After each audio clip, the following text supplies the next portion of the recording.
তাহলে আজকে শুরু করা যাক। আজকে আমাদের তারিখ হচ্ছে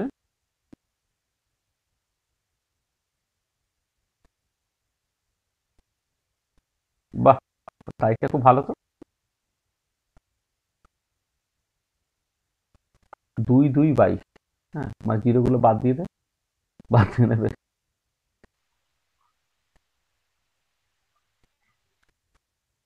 4টে 2। আচ্ছা দেখো, তাহলে আজকে অ্যাটমিক স্পেকট্রোস্কোপির এই ক্লাসে আমরা কি জিনিস আলোচনা করতে চাইছি আর কি। আগের দিন আমি শেষে বলেছিলাম যে কি জিনিস নিয়ে আলোচনা করতে চাইছি। আজকে আমরা দুটো জিনিস মূলত করব। একটা হচ্ছে আওয়া প্রিন্সিপাল, সেইটা একটুখানি জাস্ট বলে নেব, এবং তার লিমিটেশন যেগুলো আছে সেটাকে একটু বলে নেওয়া দরকার আছে।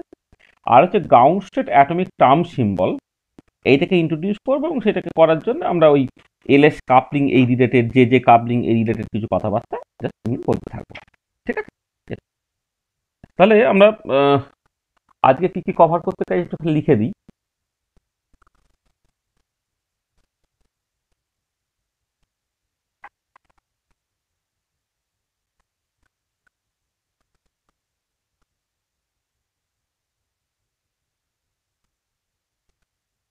টপিক যেটা আমরা ডিসকাস করতে চাইছি, তাহলে প্রথমে ডিসকাস করবো হচ্ছে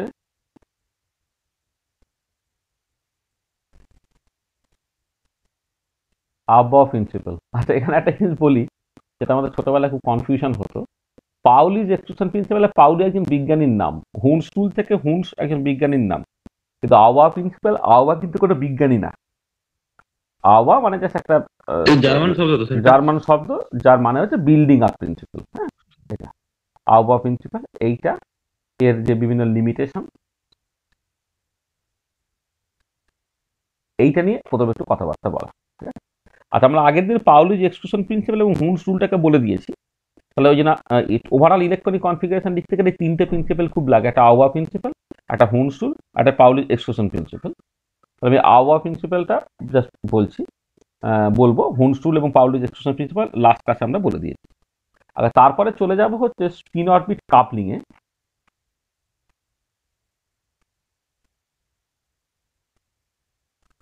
স্পিন অরবিট কাপলিং সেই সংক্রান্ত দুটো কাপলিং, জাস্ট এলএস কাপলিং আর যে কাপলিং, এই দুটো এবং তাদের যে ডিস্টিংটিভ ফিচার সেটা সেইটা নিয়ে একটু আলোচনা করব। আচ্ছা, তারপরে চলে যাব যে অ্যাটমিক টার্ম সিম্বলে।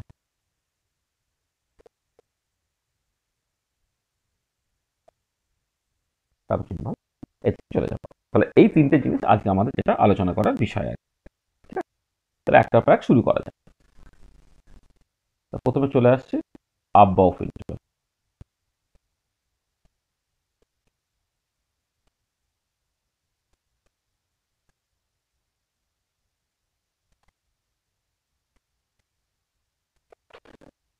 ওকে দেখ, এমনি একদম খুব একদম পরীক্ষার উপযোগী করে পুরো জিনিসটাকে বলে দেওয়া।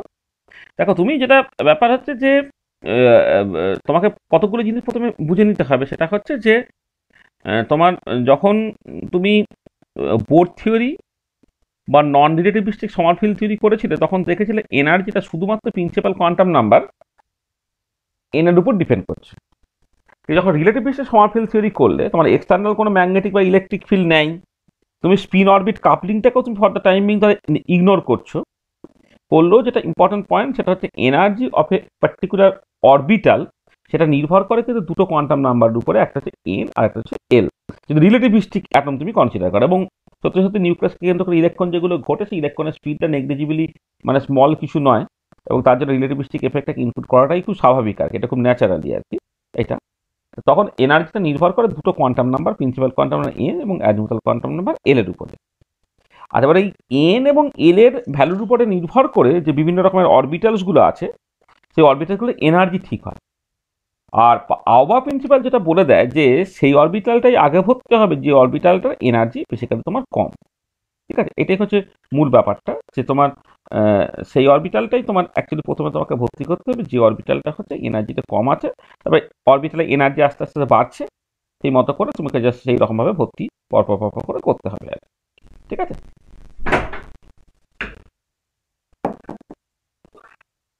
তাহলে জাস্ট আউয়া প্রিন্সিপাল যেটা বলে সেটা হচ্ছে যে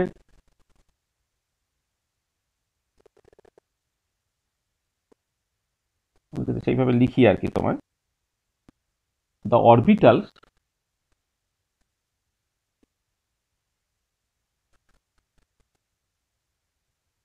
which are of মানে which the orbital which is of the orbital which is of lowest energy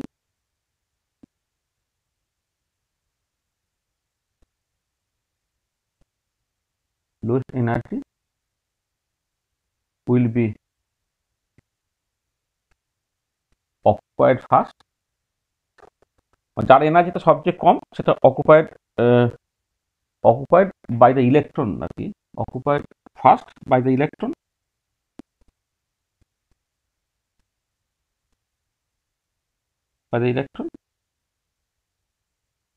then orbitals of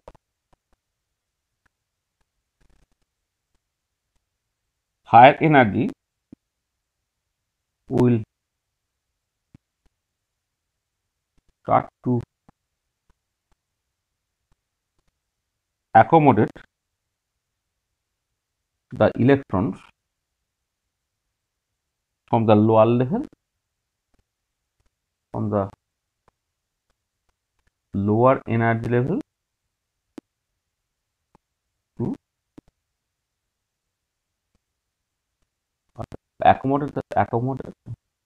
will start to accommodate the electrons gradually লেখা যাক gradually from the lower energy level to higher energy level.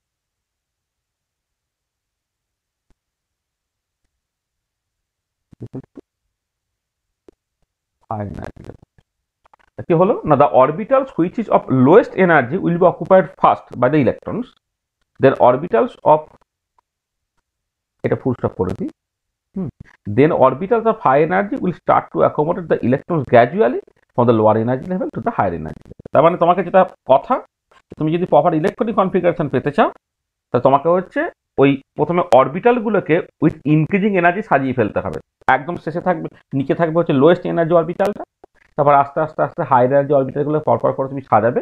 তারপর electron যখন তুমি ভর্তি করবে তখন হচ্ছে হুনস্টুল এবং পাউলির এক্সক্লুশন প্রিন্সিপাল মানে স্যাটিসফাই করিয়ে পরপর পরপর করে তোমাকে ইলেকট্রনটাকে ভর্তি করতে হবে।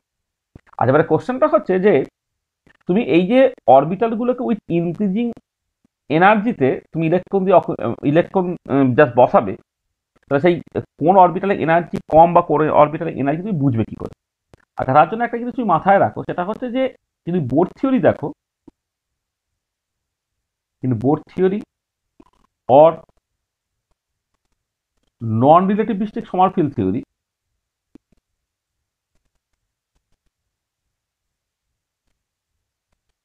in Bohr theory or non-relativistic Sommerfeld theory or in non-relativistic hydrogen atom, energy of the orbitals depends only on the principal quantum number n, শুধুমাত্র প্রিন্সিপাল কোয়ান্টাম নাম্বার n এর উপরে তোমার ডিপেন্ড করবে। দেখো, এটা বোর থিওরিতে তুমি দেখেছো, নন রিলেটিভিস্টিক সমারফেল্ড থিওরিতে দেখেছো, আবার wave mechanical model for the hydrogen বা হাইড্রোজেনারিক সিস্টেম যখন করলো সেখানেও তুমি দেখলে যে এনার্জিটা শুধুমাত্র প্রিন্সিপাল কোয়ান্টাম নাম্বার n এর উপর ডিপেন্ড করে। But in the non-relativistic Sommerfeld theory,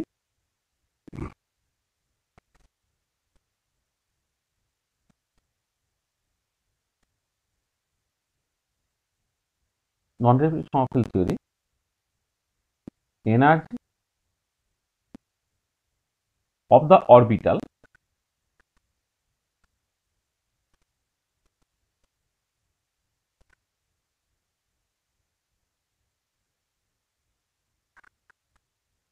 depends on azimuthal quantum number L together with principal quantum number n. But in the non-relativistic Sommerfeld theory, energy of the orbital depends on azimuthal quantum number L together with the principal quantum number n. ঠিক আছে, এই দুটো জিনিসের উপর কিন্তু তোমার নির্ভর করে যাবে। তাহলে but in the non-relativistic Sommerfeld theory, energy of the orbitals depends on the azimuthal quantum number L together with the principal quantum number n. ঠিক আছে, আচ্ছা, এবং যেটা তুমি যদি দেখো সেইভাবে আর কি, মানে সেটা ঠিক আছে, মানে মনে রাখলেও যা না রাখলেও তাই, সেটা হচ্ছে কি তুমি যদি নন রিলেটিভ সমারফিল্ড থিওরি করো তাহলে এনার্জিটা এন এবং এল এর উপর কেমন করে ডিপেন্ড করছে, তার যে এনার্জি এক্সপ্রেশনটা আর কি, সেটা তুমি চাইলে মনে রাখতে পারো, বা মনে না রাখলেও আমার কিছু অসুবিধা নেই, আমি জাস্ট কোয়ালিটিভলি যা বলার জাস্ট বলে দেবো। হ্যাঁ, মানে অ্যাজিমুথাল কোয়ান্টাম নাম্বার উপর ডিপেন্ডেন্সটা সমারফিল্ড থিওরি থেকে, এটা হয়তো অনেক সময় মনে রাখতে মানুষের অসুবিধা হতেই পারে, সেটা খুব স্বাভাবিক ব্যাপার।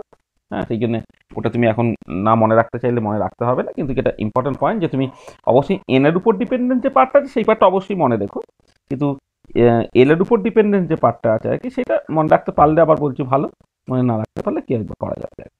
আমি জাস্ট একটু লিখে দিচ্ছি, তুমি একটু মানে জাস্ট আমি একটু বলে নিই যে তোমার এই যে এনার্জিটা নির্ভর করে তুমি এমনিতে minus mu Z square E to the power 4/8 epsilon 0 square N square H square, এটা হচ্ছে বোর থিওরি থেকে।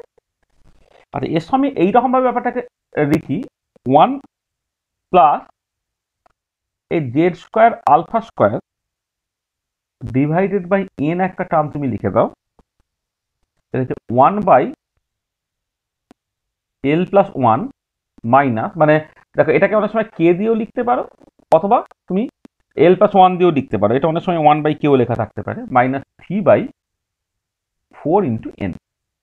এরকম একটা এক্সপ্রেশন যেখানে এন এর ভ্যালুটা হচ্ছে তোমার 1 2 3 এইরকম ভাবে যাচ্ছে, আর এল এর ভ্যালুটা 0 থেকে শুরু, এবারে এটা আপ টু যাবে কত পর্যন্ত, n-1 পর্যন্ত। তুমি কে দিয়ে করতে, আর এখানে L+1 এর বদলে তুমি যদি কে লিখতে তাহলে কেটা হচ্ছে 1 থেকে শুরু করে আপ টু n পর্যন্ত যেত, কিন্তু অ্যাকচুয়ালি ওয়েভ মেকানিক্যাল মডেলে কোয়ান্টাম নাম্বার কেটা ইউজ না করে জাস্ট এল যেহেতু ইউজ করা হয়, তাহলে যা সমারফিল্ড থিওরি থেকে এটা কে ছিল সেটাই মডার্ন কোয়ান্টাম মেকানিক্সে হয়ে গেছে এল, যে কে এর ভ্যালু 1 2 3 4 করে আপ টু n পর্যন্ত হয়, এল এর ভ্যালু 0 থেকে শুরু করে আপ টু n-1 পর্যন্ত হয়। কোন একটা গিভেন এনে এল এর অ্যালাউড ভ্যালু হচ্ছে এইটা, এবং করেসপন্ডিং এনার্জিটা তোমার এইরকম দাঁড়িয়ে যায়। ঠিক আছে, আর এই পরের পার্টটা যদি না থাকতো তাহলে সেটা হয়ে যেত তোমার মানে, আচ্ছা আলফাটা তো তোমরা জানো, আলফাটা হচ্ছে ফাইন স্ট্রাকচার কনস্ট্যান্ট, এটা হচ্ছে 1s অরবিটালে ঘূর্ণায়মান ইলেকট্রনের velocity by light of speed, এটা হচ্ছে 1/137 এর কাছাকাছি একটা ভ্যালু, এটাকে বলা হয় ফাইন স্ট্রাকচার কনস্ট্যান্ট। এটা আমরা আলোচনা করেছিলাম, দেখবে এটা আমরা যখন সমারফেল্ড থিওরি পড়েছি তখন এরকম একটা এনার্জি এক্সপ্রেশন নিয়ে আমরা জাস্ট কথাবার্তা অলরেডি বলেছি। আচ্ছা, এবারে তুমি এটা দেখতে পারো যে কোনো একটা গিভেন এনে তুমি ওই এল এর ভ্যালু অনুযায়ী যদি পরপর পরপর করে সাজাও আর কি, তাহলে কার এনার্জি কম কার এনার্জি বেশি, এটাকে তুমি জাস্ট চাইলেই দেখতে পাবে আর কি। হ্যাঁ, মানে এটা খুব কঠিন কোনো ব্যাপার না, তুমি জাস্ট মানে আমরা দেখবে সমারফেল্ড থিওরি যখন পড়েছি তখন স্পেকটা এক্সপ্লেন করেছি, তখন তুমি দেখতে পেয়েছো যে কি হয়েছে আর কি, ঠিক আছে, যেটা এনার্জি এন এবং এল এর উপর ডিপেন্ড করছে। এবারে তুমি যদি খুব সহজে ব্যাপারটাকে দেখো, সেটা হচ্ছে এই যে দেখা যায় যে lowest the value of n+L, সেটাই হচ্ছে তোমার ইউজুয়ালি লোয়েস্ট ইন এনার্জি হয়, মানে এটা তুমি দেখতে পাবে যে lower the value of n+L, lower is the energy. হ্যাঁ, lower the value of n+L, lower is the energy, আচ্ছা এটা। আর এবারে অনেক সময় হতে পারে দুটো অরবিটাল যাদের n+L ভ্যালু সমান হয়ে গেছে, তখন কিন্তু যার n ভ্যালু কম তার এনার্জিটা কম, সেটা হচ্ছে যে if there are two orbitals having same n+L, then lower the value of n, lower will be the energy. তাহলে দেখো, তাহলে তুমি গুরুত্ব দেবে n+L-টাকে, ঠিক আছে। আচ্ছা, এবারে n+L যার যত কম তার এনার্জি হচ্ছে ততটা কম, এবারে যদি দেখতে পাও যে দুটো অরবিটাল আছে, তাদের ক্ষেত্রে n প্লাস এল ভ্যালু তোমার এক্স্যাক্টলি সমান হয়ে যাচ্ছে। ঠিক আছে, তুমি ধরো কথা বলছি, তুমি 3p অরবিটাল ভাবছো আর 4s অরবিটাল ভাবছো। 3p অরবিটালের ক্ষেত্রে n প্লাস এল হচ্ছে 4 হচ্ছে, আবার 4s অরবিটালের ক্ষেত্রে n প্লাস এল হচ্ছে 4 হচ্ছে। এই পার্টিকুলার কেসগুলোতে কিন্তু তোমাকে সবসময় এটা খেয়াল রাখতে হবে যে যার এটা কম, মানে কি বলবো, যার এনটা কম, সে হচ্ছে তোমার সকল লোয়েস্ট এনার্জি হবে। সেই মতো করে তোমাকে অরবিটালগুলোকে সাজাতে হবে।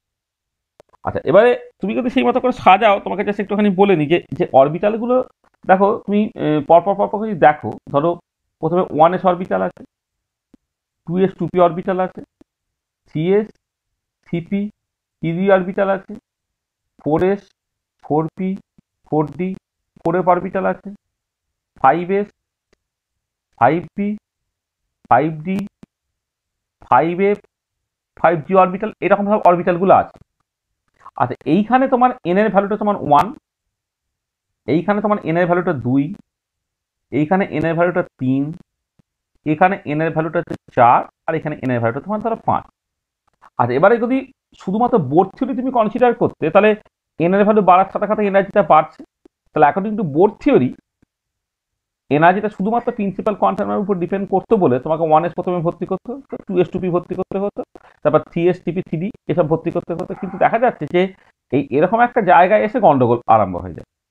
আর তুমি যখন আর্গনের পরে যখন তুমি ইলেকট্রন ভর্তি করার চেষ্টা করছো আর কি, হ্যাঁ, আর্গনের পরে পটাশিয়াম ক্যালসিয়ামে যখন ইলেকট্রন তুমি ভর্তি করতে চাইছো, তখন 4s ইলেকট্রন আগে ভর্তি করতে হচ্ছে, তারপর 3d ভর্তি করছে। পটাশিয়াম এবং ক্যালসিয়ামে 4s ইলেকট্রনগুলো ঢুকে যাওয়ার পরে একটা এবং দুটো ইলেকট্রন ঢুকে যাওয়ার পরে কিন্তু ট্রানজিশন এলিমেন্ট শুরু হয়ে গেল। হ্যাঁ, তখন স্ক্যান্ডিয়াম, টাইটেনিয়াম, ভ্যানাডিয়াম, ক্রোমিয়াম, এই যে পুরো সিরিজটাতে D1 থেকে D10 পর্যন্ত, কপার পর্যন্ত, জিঙ্ক পর্যন্ত ইলেকট্রন ভর্তি করছে D1 থেকে D10 পর্যন্ত। তার মানে 4sটা আগে ভর্তি হচ্ছে, 3টা পরে ভর্তি হচ্ছে। তার মানে পরিষ্কার বোঝা যাচ্ছে যে এই যে অর্ডারটা পাল্টে গেল, এইটা আগে ভর্তি হলো এবং এইটা যে পরে ভর্তি হলো, এবং পরে এই ধরনের এক্সেপশন তুমি প্রচুর দেখতে পাবে। তাহলে এইটা ক্লিয়ারলি বলে দিচ্ছে যে এনার্জিটা কিন্তু শুধুমাত্র প্রিন্সিপাল কোয়ান্টাম এর উপর ডিপেন্ড করছে, সেই রকম করে ভাবলে হবে না। তোমাকে কিন্তু n প্লাস এল এই রুলটা দিয়ে জাস্ট ব্যাপারটাকে ভাবতে হবে। সেখানে রুলটাকে মনে রাখার একটা সিম্পল রাস্তা হচ্ছে এরকম, তুমি এক কাজ করো, যারা n এর ভ্যালু যখন 1, তখন যে অরবিটালটা সেটা 1s বলো, আর n এর ভ্যালু যখন 2, অরবিটালগুলো 2s বলো, 2p বলো। n এর ভ্যালু যখন 3, এটা 3s, এটা 3p, এটা 3d। n এর ভ্যালু যখন 4, এটা 4s, 4p, 4d, 4s। n এর ভ্যালু যখন 5, 5s, 5p, 5d, 5s। আচ্ছা, পরেরটা না জানলেও হবে তোমার, কারণ আমার এগুলো কোনোভাবেই লাগবে না। আচ্ছা, n equal to 6, 6x, 6p, 6d,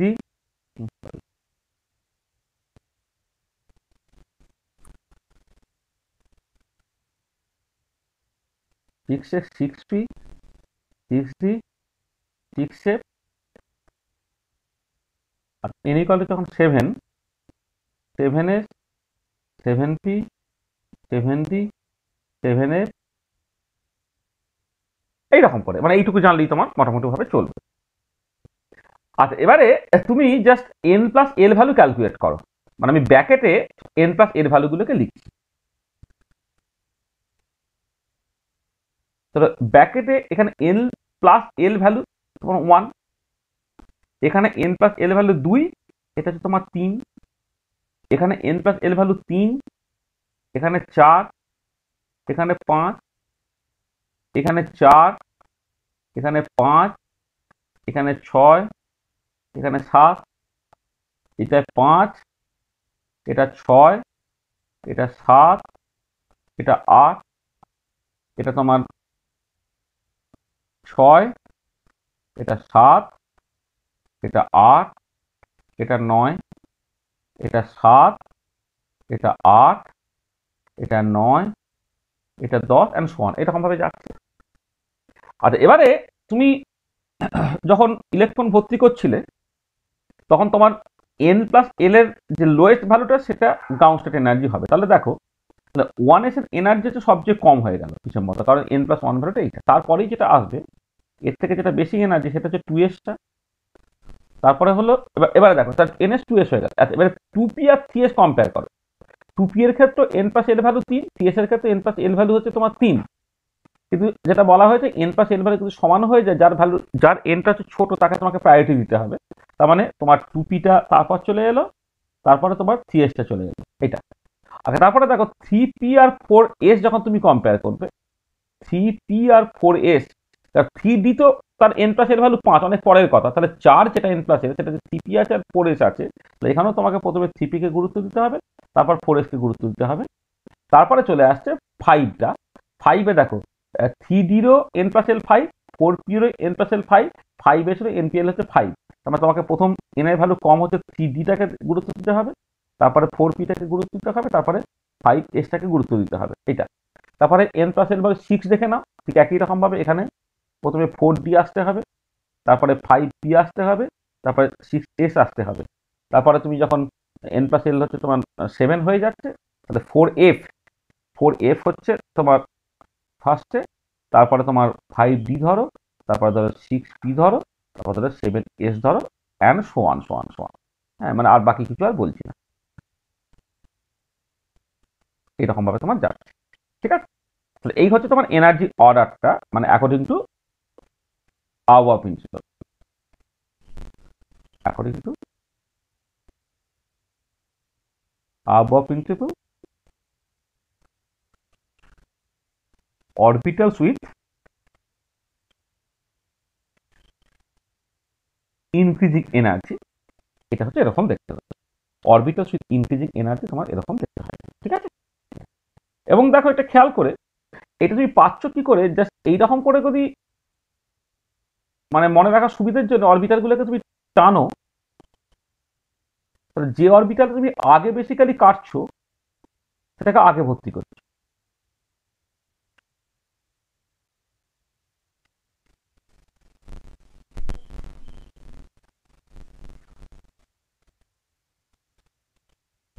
and so on, দেখো এইরকম ভাবে তোমার যাচ্ছে। এখানে তোমার পরেরটা এইরকম ভাবে আসতো আর কি, কিন্তু আমি এই যেহেতু 4f এর পরে যে অরবিটাল রাখি 4g বা কিছু, হ্যাঁ, সেগুলো মানে আমাদের যা যে ইলেকট্রনিক কনফিগারেশনে মাথা ঘামাতে হবে সেখানে আর লাগবে না বলে আমরা জাস্ট এটা করছি, ঠিক আছে। তো এই হচ্ছে তোমার বেসিক্যালি আবহাওয়া প্রিন্সিপাল অনুযায়ী হচ্ছে ইনক্রিজিং অর্ডারে তোমাকে সাজানো হচ্ছে। এবার ইলেকট্রনিক কনফিগারেশন লিখতে গেলে তোমাকে সেটাকে মাথায় রেখে করতে হবে। হুম, মানে তুমি যখন ধরো কতগুলো সিম্পল এলিমেন্টের ক্ষেত্রে ইলেকট্রনিক কনফিগারেশন তুমি লিখবে আর কি, তখন জিনিসটা কেমন দাঁড়াবে। ধরো আমি যদি কিছু ধরো এমনিতে হাইড্রোজেন, হিলিয়াম, লিথিয়াম, তাহলে এটা হচ্ছে 1s1, 1s2, মাথায় যেটা আছে সেটা বেশি কতগুলো ইলেকট্রন আছে আর কি। এটা হচ্ছে তোমার 1s2, 2s1, hydrogen, helium, lithium, মানে অ্যাটমিক নাম্বার 1 2 3, তাই তো, এটা। তারপরে ধরো তোমার বেরিলিয়াম, বোরন, কার্বন, এটা 1s2, 2s2, 1s2, 2s2, 2p1, 1s2, 2s2, 2p2, ইত্যাদি ইত্যাদি। আর এখানে একটা জিনিস বলি, সেটা হচ্ছে এরকম একটা স্ট্যান্ডার্ড টেকনিক আছে, সেটা হচ্ছে এই যে যে আগে যে ইনার্ট গ্যাসটা আছে না, সেই ইনার্ট গ্যাসের ইলেকট্রনিক কনফিগারেশন লিখে ফেলে তারপরে যে পার্টটা মানে আউটার মোস্ট অরবিটালটা লিখলেও কিন্তু তোমার প্রপার গাউসের ইলেকট্রনিক কনফিগারেশন লেখা হয় আর কি। মানে এই জন্য অনেক সময় এটা করা হয় যে এইটাকে এইরকম ভাবে না লিখে হিলিয়ামটা জাস্ট প্রথমে ব্র্যাকেটের মধ্যে লিখে দেওয়া হলো, মানে এই পর্যন্ত হিলিয়াম মানে 1s2 পর্যন্ত, তারপরে এক্সট্রাকেটা 2s2টা এইভাবে লিখলে তুমি, এইটা একই রকম ভাবে হিলিয়ামটা প্রথমে লেখা হলো, লেখার পর 2s2, 2p1। তো এখানেও ঠিক একই রকম ভাবে হিলিয়ামটাকে প্রথমে লিখে দেওয়া হলো, তারপর তোমার হচ্ছে 2s2, 2p2, বোরন, কার্বন, তারপর নাইট্রোজেন, অক্সিজেন, ফ্লোরিন ধরো, সেটা আমি লিখে দিচ্ছি জাস্ট তোমার হিলিয়াম, তারপর তোমার 2s2, 2p3, অক্সিজেনের ক্ষেত্রে helium electronic configuration 2s2, 2p4, ফ্লোরিনের ক্ষেত্রে হিলিয়ামের ইলেকট্রনিক কনফিগারেশন 2s2, 2p5। তারপরে চলে এলো কার না নিয়নে।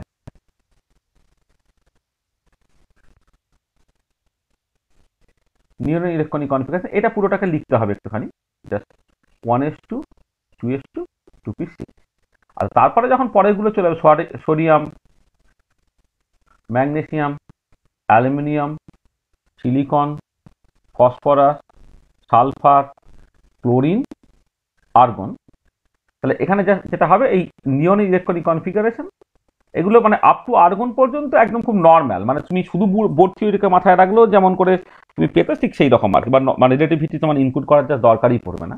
নিয়ন, তারপরে চলে এলো 3s1 ইলেকট্রনিক কনফিগারেশন নিয়ন, তার সঙ্গে 3s2 অ্যালুমিনিয়াম ইলেকট্রনিক কনফিগারেশন হচ্ছে তোমার এই নিয়ন হলো 3s2 3p1, তারপরে হচ্ছে তোমার নিয়ন 3s2 3p2, ফসফরাসের ক্ষেত্রে হচ্ছে তোমার নিয়ন 3s2 3p3, সিলিকনের ক্ষেত্রে নিয়ন, এই সালফারের ক্ষেত্রে 3s2 3p4, ক্লোরিনের ক্ষেত্রে হচ্ছে নিয়ন ইলেকট্রনিক কনফিগারেশন 3s2 3p5, আর আর্গনের ক্ষেত্রে তোমার এই পুরোটাকেই লিখতে হবে তোমার, মানে নিয়ন দিয়ে আর লিখলে হবে না। আর্গনের ক্ষেত্রে তোমার জাস্ট ওভারঅল যদি ইলেকট্রনিক কনফিগারেশন দেখো তাহলে 1s2 2s2 2p6 3s2 3p6 argon হয়ে গেল, ঠিক আছে। আর এবারে গন্ডগোলটা বেসিক্যালি শুরু হলো, এবারে আর্গনের পরে তুমি যখন এই পটাশিয়াম এবং ক্যালসিয়ামের ক্ষেত্রে লিখবে, দিস ইজ অ্যাকচুয়ালি ইম্পর্টেন্ট, তুমি আর্গনে ইলেকট্রনিক কনফিগারেশন লিখে ফেললে, আর্গন মানে 3p6 পর্যন্ত ভর্তি হয়ে গেল, তারপরে এক্সপেক্টেড 3d হবে। কিন্তু আবহাওয়া প্রিন্সিপাল কি বলে? আবহাওয়া প্রিন্সিপাল বলে হচ্ছে না, 3d থেকে হচ্ছে 4s এর এনার্জিটা কম, সেই জন্য এখানে তোমাকে আলটিমেটলি যেটা করতে হচ্ছে আর্গনের পরে 4s1 লিখতে হচ্ছে, এখানে আর্গনের পরে হচ্ছে 4s2 লিখতে হচ্ছে, এটা হলো। আচ্ছা, এবারে যখন তোমার নেক্সট যেগুলো আসছে মানে হচ্ছে তোমার তোমার আর্গনের পরে যারা তোমার আসবে, মানে D1 থেকে D10 পর্যন্ত ফার্স্ট ট্রানজিশন এলিমেন্টস যারা আছে, হ্যাঁ, সেইগুলোকে তারপর তোমাকে পরপর করে তোমার লিখে দিতে হবে।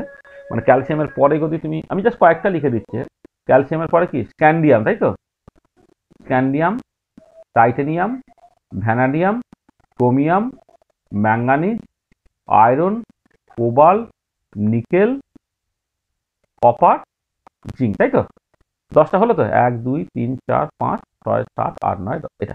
তাহলে এবারে এদের ইলেকট্রনিক কনফিগারেশনটা কি হলো দেখো, আর্গনটা তুমি লিখে দাও, 4s2 তুমি লিখে দাও, তারপরে 3d1। টাইটেনিয়ামের ক্ষেত্রে আর্গন 4s2 3d2। ভ্যানাডিয়ামের ক্ষেত্রে কি হচ্ছে,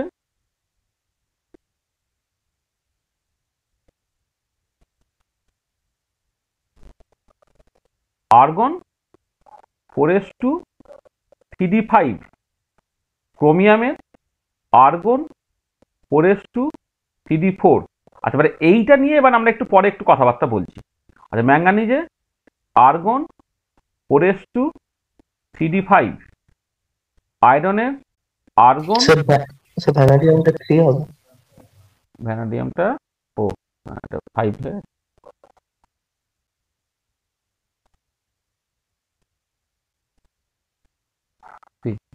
আচ্ছা, আর্গন 4s2 3d6। কোবাল্টের ক্ষেত্রে হচ্ছে তোমার আর্গনিক ইলেকট্রনিক কনফিগারেশন 4s2 3d7। নিকেলের হচ্ছে আর্গনিক ইলেকট্রনিক কনফিগারেশন 4s2 3d8। কপারের আর্গনিক ইলেকট্রনিক কনফিগারেশন 4s2 3d9। আর জিঙ্কের হচ্ছে আর্গনিক ইলেকট্রনিক কনফিগারেশন 4s2 3d10। তাহলে এই হচ্ছে তোমার ইলেকট্রনিক কনফিগারেশন। এবার এই কপার এবং ক্রোমিয়াম এই দুটো কিন্তু তুমি যেটা লিখছো সেটা হবে না, মানে আবহাওয়া প্রিন্সিপাল তোমার এটা বলে। তাহলে দেখো এইটা অ্যাকচুয়ালি কিন্তু এইটা এই যেটা এখানে লিখেছে এটা কিন্তু ঠিক না। এইটা অ্যাকচুয়ালি যেটা হয় সেটা হচ্ছে আর্গনিক ইলেকট্রনিক কনফিগারেশন সেটাকে 4s1 আর 3d5 করতে হয়। তার কারণটা হচ্ছে ইনকমপ্লিটলি ফিল্ড ইলেকট্রনিক কনফিগারেশনের থেকে হাফ ফিল্ড ইলেকট্রনিক কনফিগারেশন বেশি স্টেবল বলে। ঠিক একই রকমভাবে কপারের যখন তুমি ইলেকট্রনিক কনফিগারেশন লিখবে সেখানে যেটা হবে এই 4s1 হয়ে যায় আর 3d তোমার 10 হয়ে যায়, কারণ fulfil electronic configuration incomplete electronic configuration থেকে বেশি স্টেবল বলে। হুম, তাহলে এই দুটো জায়গা তোমাকে একটু স্পেশালি মনে রাখতে হবে। যেটা হচ্ছে এইটা এইটা কেন হয়েছে এরকম, এটা হচ্ছে এইটা হয়েছে তার কারণটা হচ্ছে যে half fill is more stable than incomplete feel.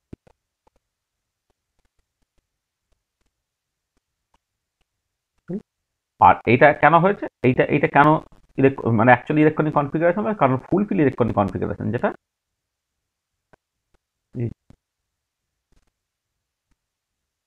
More stable দেন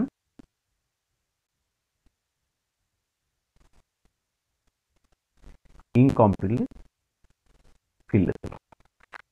ঠিক আছে, তাহলে এইখানে তোমাকে এই আপ টু 30 পর্যন্ত আমি বললাম, তারপরে বাকিগুলো তো পরপর করে তুমি অনেকটা মনে রাখবে। আমি ওই 30টাই মুখস্থ করেছিলাম, মানে পরপর করে আমার মনে থাকে। তারপরে আর লোকে ওই অ্যাটমিক নাম্বার বাড়া সেই রেসপেক্ট আর মনে লাগে না। তারপর লোকে যেটা করে, পিরিয়ডিক টেবিল যখন পড়ানো হবে, পিরিয়ডিক টেবিলে কোনো একটা পার্টিকুলার তোমার গ্রুপে পরপর করে যারা আসে আর কি, তাদের সেই রকমভাবে মনে রাখা সুবিধে আর কি।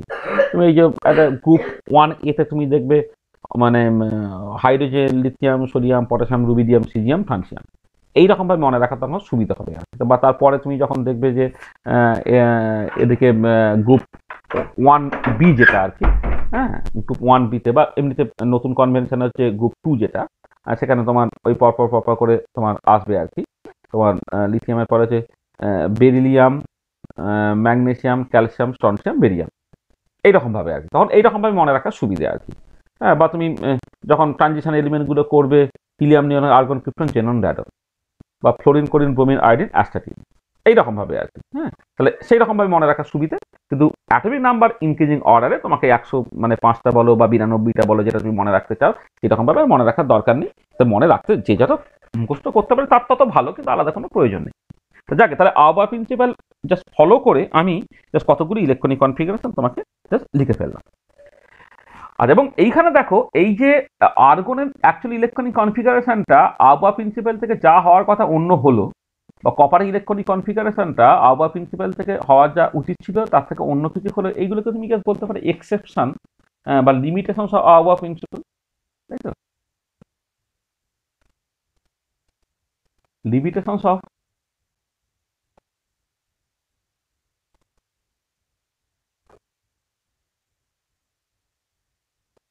লিমিটেশন অফ আউবা প্রিন্সিপাল, এইটা একটা তো অবভিয়াসলি যেটা বললাম যে তোমার ক্রোমিয়ামের ইলেকট্রনিক কনফিগারেশন, সেটা হচ্ছে according two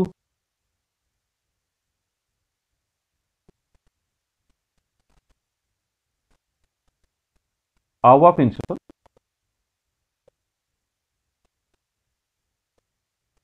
it should be, আমি জাস্ট এই আর্গনটাকে আলাদা করে লিখে দিই, 4s2 3d4 এইটা, but actual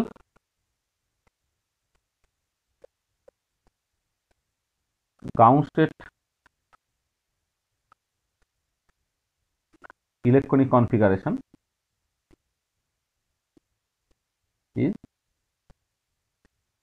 argon 4s1 Cd5, এটা তো এটা সাডেনলি একটা এক্সেপশনের মধ্যে পড়ে।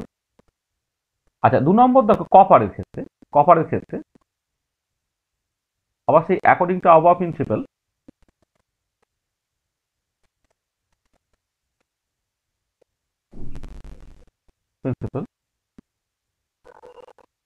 এটা হওয়ার কথা ছিল argon 4s2 Cd9, but actual electronic configuration যেটা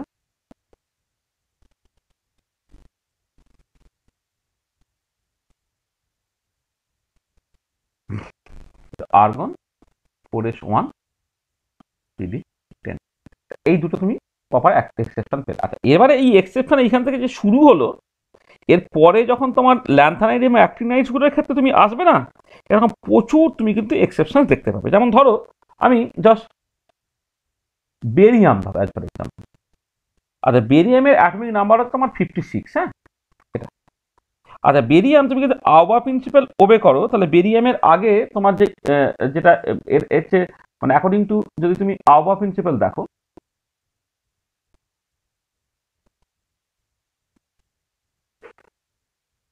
আওবা প্রিন্সিপাল ইলেকট্রনিক কনফিগারেশনটা হচ্ছে তোমার, আচ্ছা আচ্ছা বলি, বেরিয়ামের আগে যে ইনার্ট গ্যাসটা সেটা হচ্ছে জেনান। সেখানে 54টা ইলেকট্রন তোমার আছে, তারপরে বাকি দুটো ইলেকট্রন ধরো পড়ে আছে। আচ্ছা, এবারে তুমি এই যে এখানে খেয়াল করো যে তোমার যখন মানে 54টা ইলেকট্রন তুমি যখন দেখবে, তখন তোমার কতদূর পর্যন্ত ভর্তি হয়ে গেল, তোমার ভর্তি হয়ে যাবে হচ্ছে তোমার সিক্সের আগে 5p, 5p6 পর্যন্ত যদি তুমি আসো, তাহলে তোমার ওটা ভর্তি হয়ে যাবে। দেখুন আমি তো 3d ভর্তি যখন করলে 3d তো অলরেডি 30 হয়ে গেল। এবার এখানে 6 আর 2 8, মানে 4p-তে হচ্ছে 6টা, 5 দুটো, 8টা, 30 সাথে 38 হয়ে গেল। আচ্ছা, এবারে 4d-তে তোমার হয়ে গেছে 10টা, তাহলে 48 হয়ে গেল, আর 5p-তে 6টা মিলে 54টা হয়ে গেল। তাহলে 5p পর্যন্ত ভর্তি হয়ে গেল জেনানে। আর তারপরে যে দুটো ইলেকট্রন সেটা আসার উচিত কথা না 6s-এ, তাহলে যেটা হওয়া উচিত হচ্ছে তারপরেরটা তোমার এই 6s2, এই অ্যাকর্ডিং টু আওয়ার প্রিন্সিপাল এটা হওয়া উচিত। ঠিক আছে, হলো। কিন্তু অ্যাকচুয়ালি যে ইলেকট্রনিক কনফিগারেশন তুমি দেখতে দেখতে পাচ্ছ, হ্যাঁ, সেটা কিন্তু তোমার কি বলবো,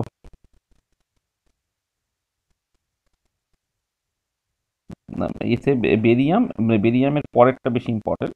বেরিয়ামের পরে হচ্ছে মানে বেরিয়াম 56, দাঁড়া এক সেকেন্ড। বেরিয়ামের ইলেকট্রনিক কনফিগারেশনটা এইটা আবার প্রিন্সিপাল অনুযায়ী। এবারে তার পরেরগুলো দেখতে হবে, পরেরগুলো হচ্ছে তোমার ল্যান্থানামে। হ্যাঁ, এটা বেরিয়াম হলো।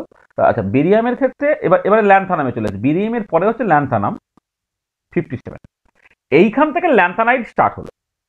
ঠিক আছে, ল্যান্থানাইড স্টার্ট হলো কেন, মানে এফ ব্লক, মানে ফার্স্ট এফ 4f ইলেকট্রন ঢুকছে, দেখো 4s এর পরে নেক্সট ইলেকট্রন কোথায় ঢোকার কথা, 4f-এ, মানে 6d 5p 6s হয়ে গেল। তারপরে তোমার ঢুকবে হচ্ছে 4f, এই f1 থেকে f14 এইগুলো হচ্ছে তোমার ল্যান্থানাইড। আর 5f1 থেকে 5f14 সেগুলো হচ্ছে অ্যাক্টিনাইড। তো ল্যান্থানামে যদি তুমি ইলেকট্রনিক কনফিগারেশন দেখো, তো সেটা কেমন হওয়া উচিত না, এটা হওয়া উচিত হচ্ছে অ্যাকর্ডিং টু আবার ওই আওয়া প্রিন্সিপাল, জেনানের 54টা চলে গেল, 6s2 আর 4f1, এইটা হচ্ছে তোমার ল্যান্থানামে ইলেকট্রনিক কনফিগারেশন হওয়া উচিত। ঠিক আছে, কিন্তু যেটা আলটিমেটলি যেটা ঘটে সেটা হচ্ছে এরকম যে অ্যাকচুয়ালি ইলেকট্রনিক কনফিগারেশন তুমি যখন দেখবে, মানে তোমার but actual ground state electronic configuration যেটা,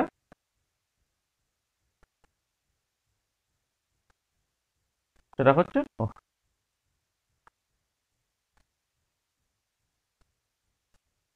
জেনান 6s2 পর্যন্ত হলো। এবারে 4f আর 5d তারা না কম্পারেবল এনার্জি। হ্যাঁ, এবং সেটা থাকার জন্যে তোমার অ্যাকচুয়ালি যে ইলেকট্রনিক কনফিগারেশনটা তুমি দেখতে পাও যে তোমার এক্ষেত্রে এই ইলেকট্রনটা 4f-এ না থেকে তোমার বেসিক্যালি থাকে তোমার মানে 6s2, তো তারপরে হচ্ছে 4f-এ না থেকে তারপরে যেটা 5d আছে এইটা 0 হয়ে যায়, 5d-তে অ্যাকচুয়ালি ইলেকট্রনটা চলে আসে। ল্যান্থানামের ইলেকট্রনিক কনফিগারেশন দেখা যায় অ্যাকচুয়ালি হওয়া উচিত হচ্ছে জেনন, তারপরে 6s2, তারপরে 4f1, কিন্তু অ্যাকচুয়াল ইলেকট্রনিক কনফিগারেশনটা হচ্ছে তোমার জেনন 6s2 4f0 5d1, এইটা। ঠিক আছে,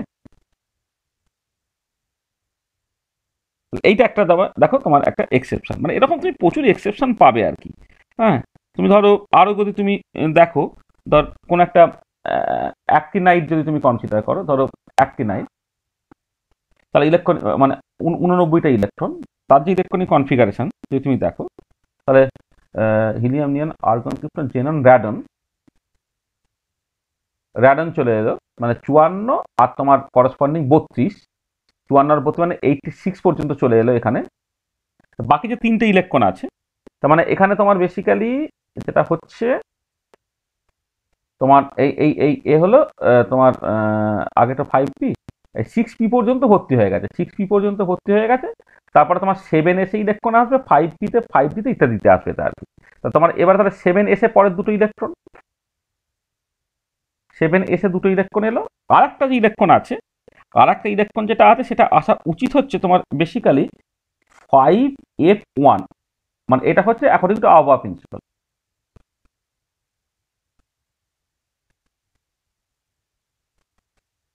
according to aufbau principle electronic কনফিগারেশনটা এরকম হওয়া উচিত, but actual electronic configuration, but actual ground state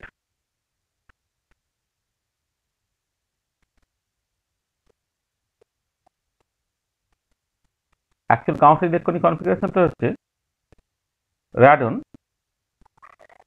7s2, হ্যাঁ, আর এই 5f এ ইলেকট্রনটা না থেকে ওটা কিন্তু 6d তে চলে যাচ্ছে, এটা ঠিক আছে। তাহলে দেখো এই রকমের বেশ কিছু এক্সেপশন তুমি ল্যান্থানাইড অ্যাক্টিনাইডসের ক্ষেত্রে যখন ঢুকবে না, তুমি কিন্তু এরকম এক্সেপশন প্রচুর পাবে। ঠিক একই রকম ভাবে যেমন তোমার এই যখন D4 এলো সেটা D5 করে নেওয়ার টেন্ডেন্সি আছে, D9 যখন এলো সেটাকে হচ্ছে D10 করে নেওয়ার টেন্ডেন্সি আছে, কারণ ওই ইনকমপ্লিটলি ফিল্ডের তুলনায় হাফ ফিল্ড স্টেবল, ফুল ফিল্ড আরো বেশি স্টেবল বলে। ঠিক একই রকম ভাবে এফ এর ক্ষেত্রেও সেম সিচুয়েশন দেখতে পাবে। এফ অরবিটালের ক্ষেত্রে তুমি যখন এফ দেখবে তুমি 6 পাবে, সেটা F7 করে নেওয়ার টেন্ডেন্সি থাকবে। যখন F13 পাবে সেটাকে F14 করে নেওয়ার টেন্ডেন্সি থাকবে। সেই জায়গাতেও কিন্তু তুমি জাস্ট মানে যেটা এক্সপেক্টেড ছিল আর যেটা এক্সেপশনাল আর কি, সেটা তুমি দেখতে পাবে। দু একটা তোমায় বলি তাহলে বুঝতে পারবে। ধরো তোমার এই এরকম একটা গ্যাডোলিনিয়াম ধরো GD, গ্যাডোলিনিয়াম, এখানে যে 64 ইলেকট্রন আছে, তাহলে মানে অ্যাকর্ডিং টু আবহাওয়া প্রিন্সিপাল কি হওয়া উচিত?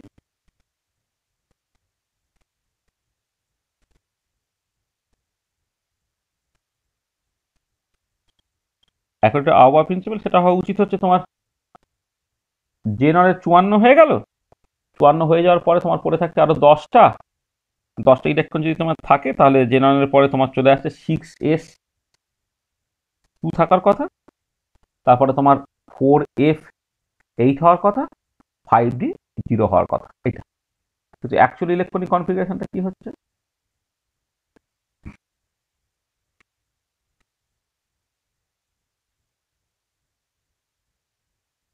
অ্যাকচুয়াল কাউন্টার ইলেকট্রনিক কনফিগারেশন হচ্ছে জেনারেল 4s2টা ঠিক আছে। এবারে এই F8 এর তুলনায় F7 অনেক বেশি স্টেবল হয়ে যায় হাফ ফিল বলে, এইখানে F7 দেখে আর একটা ইলেকট্রন সে হচ্ছে ডি অরবিটালে সে বেসিক্যালি পাঠিয়ে দিচ্ছে।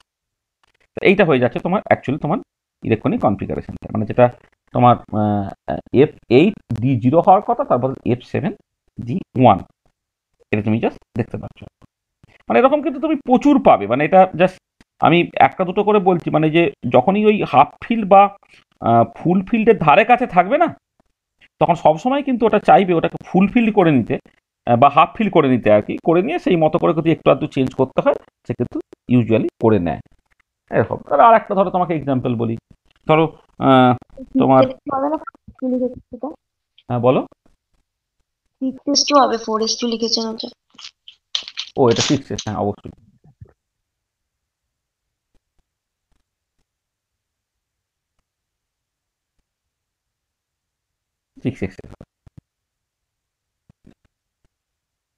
আচ্ছা আর একটা ধরো অ্যাজ ফর এক্সাম্পল আমি তোমার কি বলবো এই মানে ধরো গোল্ডের ক্ষেত্রে ধরি, আর একটা গোল্ড ধরো, গোল্ড এটা তোমার খুব চেনা, গোল্ডের হচ্ছে 79।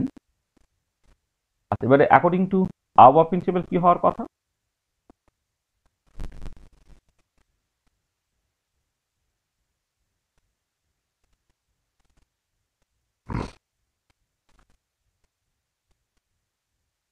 জেনারেল ইলেকট্রনিক কনফিগারেশন তুমি প্রথমে লিখে ফেললে, তারপরে তোমার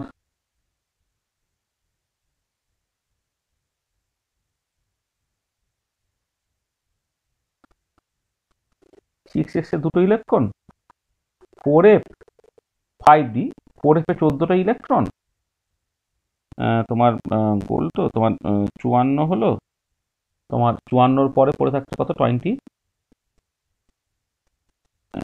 গোল্ড, গোল্ড মানে হচ্ছে 54, 14, 6s2, 4f14, আর এটা 9 পড়ে থাকে, 9, 11, 25। হ্যাঁ, এইটা এইটা এইটা এইটা অ্যাকচুয়ালি তোমার বেসিক্যালি মানে অ্যাকচুয়ালি অ্যাকর্ডিং টু আবার প্রিন্সিপাল এইটা হওয়ার কথা, কিন্তু অ্যাকচুয়ালি কি হচ্ছে, অ্যাকচুয়ালি আবার দেখো D9 ইলেকট্রনিক কনফিগারেশন এসছে বলে সে D10 করে নিতে চাইবে, তখন কি হচ্ছে 6s থেকে একটা ইলেকট্রন বেসিক্যালি 3 চলে যাচ্ছে। অ্যাকচুয়াল ইলেকট্রনিক কনফিগারেশন যেটা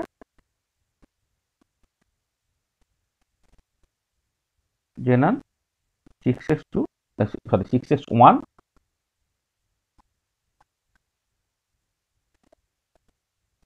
6s1, 4f14 আর 5d10। তাহলে এইগুলো মানে একটা বড় এক্সেপশন কিন্তু এই জায়গা থেকে আসে, হ্যাঁ, যেগুলো তোমার ওই হাফ ফিল ফুল ফিল ইত্যাদি ইত্যাদি এইসব জায়গায়। তাহলে দেখো, তাহলে আমার মনে হয় আমরা অনেকটাই বলেছি যে আওবার প্রিন্সিপাল সেটাকে জাস্ট বলা এবং সেইখান থেকে যে বিভিন্ন রকমের লিমিটেশনস গুলোকে জাস্ট বলা। দেখো এই জায়গাটা বুঝতে কোনো অসুবিধা হয়েছে কিনা বলে না, কারণ আওবার প্রিন্সিপাল অনেকটা সময় হয়ে গেছে, আমাদের আজকে জিনিসটাকে শেষ করার ইচ্ছা আছে আর কি। দেখো যা বলেছি কোনো অসুবিধা আছে কিনা বাবা? না, ঠিক আছে স্যার। তাই তো? তাহলে দেখো, তাহলে নেক্সট এবারে চলে আসা যাক। নেক্সট আমরা কি পড়বো বলেছি না, স্পিন অরবিট কাপলিংটা একটু আলোচনা করতে হবে এবারে, সেখান থেকে অ্যাটমিক টার্ম সিম্বলটা একটু পড়ে নিতে হবে। আচ্ছা, স্পিন অরবিট কাপলিং নিয়ে কিছু কথাবার্তা বা অ্যাটমিক টার্ম সিম্বল নিয়ে কিছু কথাবার্তা আমি আগের দিন বলেছি, আজকে সেই জায়গাটা একটুখানি কভার করে নিতে হবে।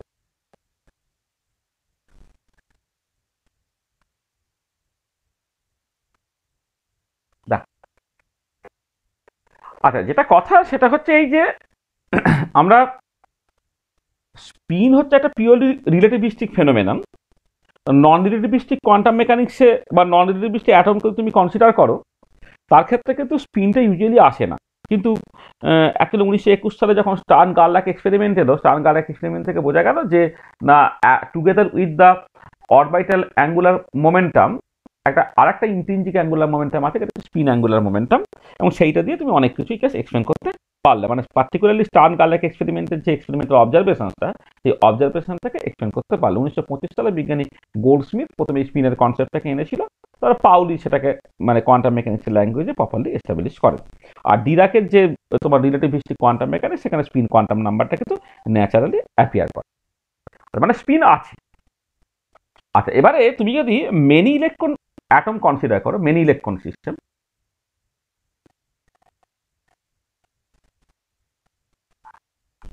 মেনি ইলেকট্রন সিস্টেমের ক্ষেত্রে এই যে ইন্ডিভিজুয়াল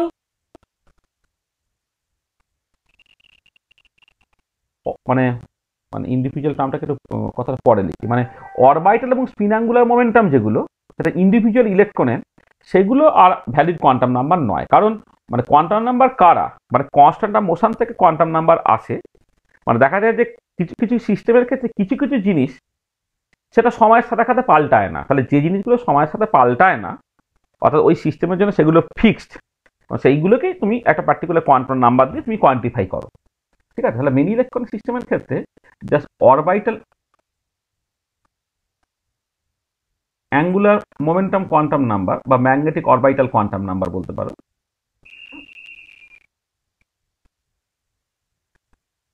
তার আগে এইটা বলি, orbital angular momentum of individual electron is not a constant of motion।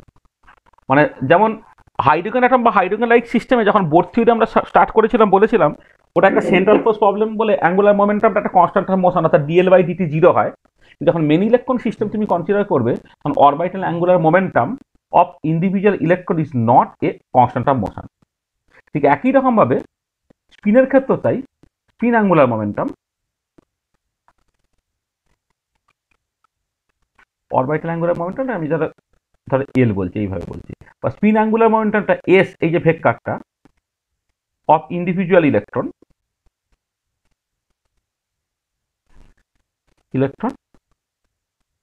Is not a constant of motion. তাহলে এটা হচ্ছে ব্যাপার যে ইন্ডিভিজুয়াল ইলেকট্রনের অরবিটাল অ্যাঙ্গুলার মোমেন্টাম বা স্পিন অ্যাঙ্গুলার মোমেন্টামগুলো তারা কিন্তু কনস্ট্যান্ট অফ মোশন নয়, ঠিক আছে? এইটা তা তখন তাহলে এই যে মানে এটা কারণটা হচ্ছে কি, কারণটা হচ্ছে প্রবলেমটা সেন্ট্রাল ফোর্স প্রবলেম থাকছে না, সেন্ট্রাল ফোর্স প্রবলেম না থাকার জন্য যে এই সিচুয়েশনগুলো হচ্ছে। আর এবারে এই যে সেন্ট্রাল ফোর্স প্রবলেম থেকে সরে যাওয়ার জন্য তোমার অরবিটাল অ্যাঙ্গুলার মোমেন্টাম আর স্পিন অ্যাঙ্গুলার মোমেন্টাম আমাদের ইন্ডিভিজুয়াল ইলেকট্রন আর কনস্ট্যান্ট থাকছে না, তার কারণ হচ্ছে দুটো। তাহলে যেটা দাঁড়াচ্ছে সেটা হচ্ছে central force character of the atom, central force character of atom is lost. তার দুটো কারণ, ডিউ টু টু রিজনস। সেই রিজনসগুলো কি? এক নম্বর হচ্ছে যে দুটো ইলেকট্রন একে অপরের সাথে ইন্টারাক্ট করে, যাকে বলে ইলেকট্রন ইলেকট্রন ইন্টারাকশন বা ইলেকট্রন কোরিলেশন। একটা হচ্ছে electron electron interaction or electron correlation. মানে আগে যেমন একটা সিঙ্গেল ইলেকট্রনিক সিস্টেমের ক্ষেত্রে ওই ইলেকট্রনটা যে নিউক্লিয়াসের কন্ট্রোলে জাস্ট ঘুরে বেড়াতে পারছিল, এখন আরো ইলেকট্রন থেকে যাওয়ার জন্য ইলেকট্রন ইলেকট্রন একে অপরকে ইন্টারাক্ট করছে, রিপেল করছে। সেখান থেকে দাঁড়াচ্ছে যে একটা ইলেকট্রনের মুভমেন্ট আর একটা ইলেকট্রন দিয়ে কিন্তু কন্ট্রোল হতে পারে আর কি, ঠিক আছে? মানে এমন নয় যে কোন একটা ইলেকট্রন সে নিজের মতো ঘুরে বেড়াচ্ছে, অন্য ইলেকট্রন থাকলেও কি না থাকলেও তার বয়ে গেল, এরকম সিচুয়েশন থাকছে না। ইলেকট্রন ইলেকট্রন ইন্টারাকশন আর ইলেকট্রন কোরিলেশন, এইটা একটা কারণের জন্য আর সেন্ট্রাল ফোর্স প্রবলেম থাকবে না, মানে ডিএল বাই ডিটিটা জিরো বা ডিএস বাই ডিটি জিরো হবে না। আর একটা হচ্ছে তোমার spin orbit interaction, spin orbit interaction, যেটাকে স্পিন অরবিট কাপলিং বলা হচ্ছে। হ্যাঁ, মানে orbital angular momentum spin angular momentum, মানে একই ইলেকট্রনের orbital angular momentum spin angular momentum তারা আবার একে অপরের সঙ্গে তোমার আবার মানে ইন্টারাক্ট করতে পারে, ঠিক আছে? স্পিন অরবিট কাপলিংটা তোমাদের সিলেবাসে নেই বলে আমি বলছি না, এটা আমরা যখন এমএসসির জন্য অ্যাডভান্স অ্যাটমিক স্ট্রাকচার পড়াবো তখন এইটা নিয়ে আবার ডিটেলে কথাবার্তা বলবো। বা তোমরা ভবিষ্যতে যদি মানে আমার সাথে একটু অ্যাসোসিয়েশন থাকে তখন ওই যখন অ্যাডভান্স স্পিন অরবিট কাবলিং পড়ানো হবে বা অ্যাডভান্স অ্যাটমিক স্ট্রাকচার পড়ানো হবে, সেখানে স্পিন অরবিট কাবলিং ইলেকট্রন কোরিলেশন এগুলো তোমার ডিটেলে জাস্ট ডিল করা হবে। দেখ তোমাদের কমপ্লিটনেসের জন্য আমি এটা বলছি যে যেটা সেন্ট্রাল ফোর্স প্রবলেম, যেটা হাইড্রোজেন বা হাইড্রোজেন লাইক সিস্টেম, তার ক্ষেত্রে অ্যাঙ্গুলার মোমেন্টাম যে constant of motion, spin angular momentum যে কনস্ট্যান্ট অফ মোশন, বাট যখন মেনি ইলেকট্রন সিস্টেমে তুমি চলে যাবে সেটা থাকছে না। তার দুটো মেনলি কারণ, একটা হচ্ছে ইলেকট্রন ইলেকট্রন কোরিলেশন বা ইলেকট্রন ইলেকট্রন ইন্টারাকশন, একটা স্পিন অরবিট কাপলিং। আচ্ছা, এবারে তোমাকে দুটো জিনিস দেখতে হবে। সেটা হচ্ছে যে একটা ভীষণ ইম্পর্টেন্ট একটা জিনিস আমি বলে দিই, যে এই যে স্পিন অরবিট কাপলিং ইন্টারাকশন, যেটা স্পিন অরবিট কাপলিং, এই যে এটা এটা এটা মানে স্পিন অরবিট কাপলিং বা ইন্টারাকশন আর কি, এটা প্রপোর্শনাল টু না Z⁴ হয়, যেখানে জেডটা হচ্ছে তোমার অ্যাটমিক নাম্বার। অ্যাটমিক নাম্বার যদি জেড হয় তাহলে স্পিন অরবিট কাপলিংটা Z⁴ এর সঙ্গে প্রপোর্শনাল হয়। তার মানে স্পিন অরবিট কাপলিংটা ইম্পর্টেন্ট হবে যখন তুমি কোন একটা পার্টিকুলার গ্রুপে ডাউন দ্য গ্রুপ যাবে, অর্থাৎ হেভি এলিমেন্ট যারা, তাদের ক্ষেত্রে এই স্পিন অরবিট কাপলিংটা ইম্পর্টেন্ট। যেটা ইম্পর্টেন্ট সেটা হচ্ছে, যেটা দাঁড়াচ্ছে যে spin orbit coupling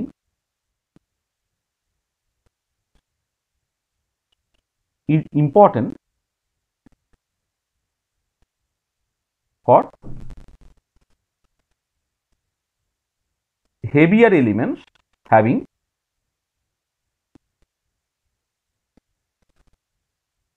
higher Z value। হ্যাঁ, spin orbit coupling is very very important হয়ে পড়ছে for heavier elements having higher Z value, মানে যাদের জেড ভ্যালুটা বেশি তাদের ক্ষেত্রে কিন্তু স্পিন অরবিট কাপলিং তোমার বেশি ইম্পর্টেন্ট হয়ে পড়বে, মানে তোমার ওইটাই ডমিনেট করবে দাদা, ঠিক আছে?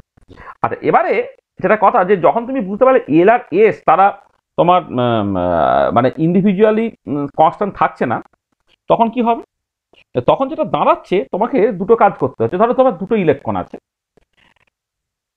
মানে দুটো ইলেকট্রন, মানে প্রত্যেকটা ইলেকট্রনের জন্য তোমাকে মানে আমি মানে আচ্ছা দু রকমের আমি কাপলিং এর কথা জাস্ট ভাবছি, মানে দু রকমের কি বলবো, মানে যেটা যখন মানে এল একটা ভেক্টর, এস একটা ভেক্টর, তাহলে এল আর এর আমি যোগ করবো। তো দেখো, যদি তুমি এই এরকম করতে যে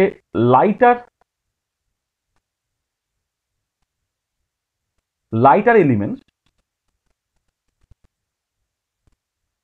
হ্যাভিং স্মল জেড ভ্যালু, তাদের ক্ষেত্রে কি হচ্ছে? আচ্ছা, তাদের ক্ষেত্রে দেখো যেটা হচ্ছে যে কোনো একটা ইলেকট্রন মানে যেটা দাঁড়াবে, ধরো দুটো ইলেকট্রন যদি তুমি কনসিডার করো, এই একটা ইলেকট্রন আছে, এই একটা ইলেকট্রন আছে। আচ্ছা, এবার এই ইলেকট্রনের একটা এল ভ্যালু, একটা একটা এস ভ্যালু আছে। ধরো আমি কথার কথা বলছি, এটা ধরো তার একটা এস ভ্যালু আছে, 1 নম্বর ইলেকট্রনের এস ভ্যালু হচ্ছে S1 ধরো, এবং তার ধরো একটা জে ভ্যালু আছে, কথার কথা, সরি এল ভ্যালু আছে L1। ধরো প্রথম ইলেকট্রন যেটা, এটা 1 নম্বর ইলেকট্রন। হ্যাঁ, 1 নম্বর ইলেকট্রনে একটা অরবিটাল অ্যাঙ্গুলার মোমেন্টাম L1 আছে, একটা স্পিন অ্যাঙ্গুলার মোমেন্টাম S1 আছে। এটা L1 ভেক্টর আছে, একটা তোমার S1 ভেক্টর আছে। আবার যেটা তোমার ধরো 2 নম্বর ইলেকট্রন, যেটা 2 নম্বর ইলেকট্রনের হয়তো তোমার সে একটা, তার হয়তো একটা S2 ভ্যালু আছে, আর ধরো তোমার একটা কিছু ধরো L2 ভ্যালু আছে। আমি দুটো ইলেকট্রন পাশাপাশি নিচ্ছি, এটা মেন ইলেকট্রন সিস্টেম কনসিডার করে, দুটো পাশাপাশি ইলেকট্রন কনসিডার। এবারে দেখো এখানে কতগুলো যোগ বিয়োগ হতে পারে দেখো। আচ্ছা, একটা স্কিম হতে পারে যে এর L1 এবং এর S1, মানে প্রথম ইলেকট্রনে L1 S1 যোগ করে তোমার J1 তৈরি করলো, এর L2 S2 যোগ করে তোমার J2 তৈরি করলো, এই J1 J2 তারা যোগ মানে মানে আমি J মানে হচ্ছে রেজাল্টেন্টটা, L প্লাস S মিলে তোমার J তৈরি করছে। তাহলে একটা হতে পারে যে এই একই ইলেকট্রনে 1 নম্বর ইলেকট্রনে L1 এবং S1 যোগ করে J1 তৈরি করলো, আর 2 নম্বর ইলেকট্রনে L2 আর S2 যোগ করে তোমার J2 তৈরি করলো, তোমার J1 J2 যোগ হলো। এটা একটা হতে পারে। অথবা একটা হতে পারে যে তোমার এর যে L1 আর এর L2 তারা প্রথমে জুড়ে গেল। আচ্ছা, যখন তুমি জুড়বে, জোড়াটা হচ্ছে তোমার এই একই জায়গা থেকে করলে তোমার সুবিধে। ধরো এই ছিল তোমার, যেভাবে এঁকেছি, এই ছিল তোমার ছিল L1, আর এই ছিল তোমার ধরো L2। তাহলে L1 L2 যদি তুমি যোগ করো, তাহলে যোগটা কেমন দেখতে হবে? এই যেটা তৈরি হলো, এইটা হচ্ছে তোমার সকল ক্যাপিটাল এল, যেখানে ক্যাপিটাল এলটাকে তুমি কেমন করে লিখেছো না, দুটো ইলেকট্রনের যে অরবিটাল অ্যাঙ্গুলার মোমেন্টাম দুটো, সেগুলো তুমি প্রথমে যোগ করে ফেললে, এটা। আচ্ছা, আর কি করছো? আর দেখো তোমার স্পিন যে দুটো আছে, এই যে স্পিন যে দুটো S1 এবং S2, S1টা কেমন আছে? S1টা হচ্ছে তোমার এরকমই একটা কিছু একটা আছে, এই এরকম টাইপের একটা কিছু দেখতে পাচ্ছি S1টা। আর S2টা কেমন আছে না, S2টা হচ্ছে তোমার এরকম কিছু একটা আছে দেখতে পাচ্ছি, S2টা। তাহলে S1 S2 যদি যোগ করো, তাহলে সেটা কেমন দেখতে হবে?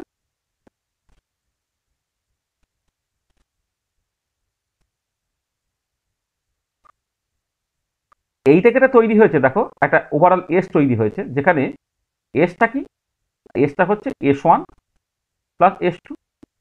মানে দুটো ইলেকট্রনকে আলাদা জায়গায় রেখেছে, মানে ভেক্টর অ্যাডিশন করলে তোমার একটা পার্টিকুলার পয়েন্ট থেকে করলে সুবিধা বলে আমি এটাকে করছি আর কি। তাই এটা L1 L2 তারা যোগ করে তোমার এল তৈরি করেছে। হ্যাঁ, আর S1 S2 তারা যোগ হয়ে তোমার বেসিক্যালি ওভারঅল এস তৈরি করেছে, S1 ভেক্টর আর S2 ভেক্টর। এই যে S1 ভেক্টরটা দেখো মোটামুটি ভাবে এটা S1টা হচ্ছে এইরকম ভাবে কাজ করছে, এই যে আমি সেরকম ভাবে লিখেছি, আর S2টা এরকম ভাবে গেছে, S2টা এইরকম ভাবে গেছে, দুটো ভেক্টর সাম করে তোমার এস তৈরি করলো। তাহলে তোমার এস হয়ে গেল। এবারে এই যে নতুন এল এবং নতুন এস তৈরি হয়েছে, এই নতুন এল এবং নতুন এস তারা এবারে যুক্ত হচ্ছে কেমন করে? তাহলে এইটা হচ্ছে এল আর এইটা যদি এস হয়, তাহলে এদের যদি ভেক্টর সাম তুমি করো, তাহলে জিনিসটা কেমন দেখো।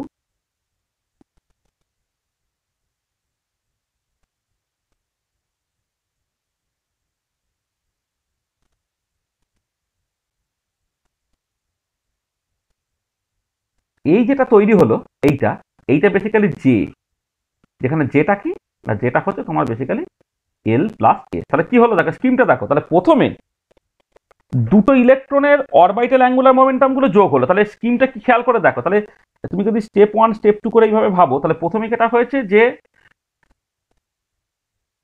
Orbital angular momenta of individual electrons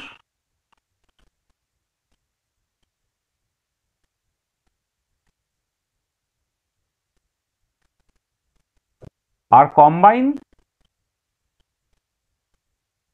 to give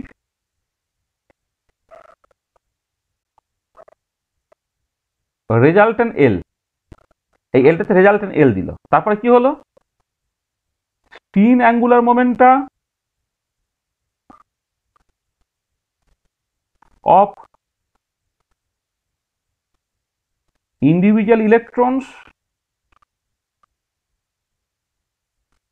are combined to give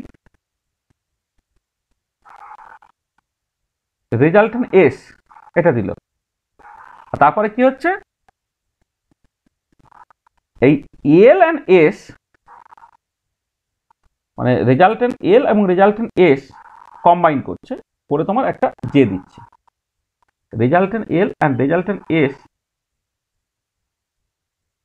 then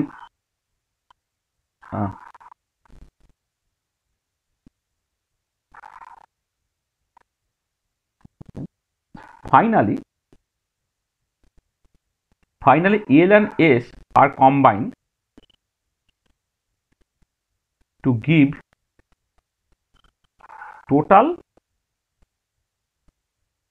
angular momentum, সেটা অরবিটাল না স্পিন আমার জানার দরকার পড়ছে না, অ্যাঙ্গুলার মোমেন্টাম জে কেমন করে, তোমার বেসিক্যালি এল প্লাস এস করে, এটা।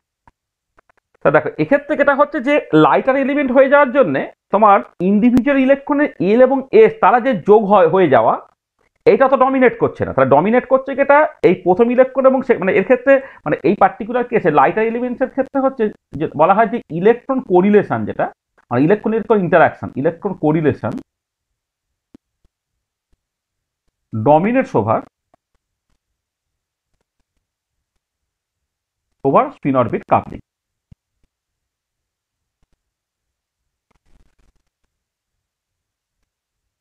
হ্যাঁ, এখান থেকে এটা দাঁড়াচ্ছে যে electron correlation dominates over spin orbit coupling, সেই জন্য এই ইলেকট্রন এবং এই ইলেকট্রনের ইন্টারাকশনটা আগে গুরুত্ব পাচ্ছে, মানে এর L1 আর L2 জুড়ে গিয়ে তোমার এল তৈরি করলো, এর S1 আর S2 মিলে তোমার এস তৈরি করলো, তারপরে তোমার রেজাল্টেন্ট এল এবং রেজাল্টেন্ট এস তারা জুড়ে গিয়ে হচ্ছে জে তৈরি করলো।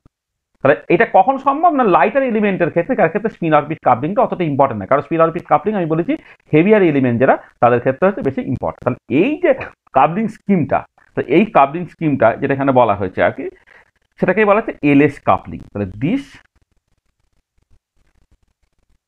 coupling scheme is called the LS coupling, এটা হচ্ছে আমার LS coupling, ঠিক আছে এটা। আচ্ছা এবারে অন দ্য কন্ট্রারি তুমি যদি হেভিয়ার এলিমেন্টের ক্ষেত্রে দেখো, মানে এটা এটা ওটা হচ্ছে এসপি ব্লক এলিমেন্টের ক্ষেত্রে এটা হয় আর কি, আর হেভিয়ার এলিমেন্টসের ক্ষেত্রে কি হচ্ছে, মানে ডি বা এফ ব্লক এলিমেন্টসের ক্ষেত্রে কি হচ্ছে, হেভিয়ার এলিমেন্টসের ক্ষেত্রে যা প্রথম ইম্পর্টেন্ট পয়েন্ট সেটা হচ্ছে যে তোমার spin orbit coupling dominates over electron correlation, spin orbit coupling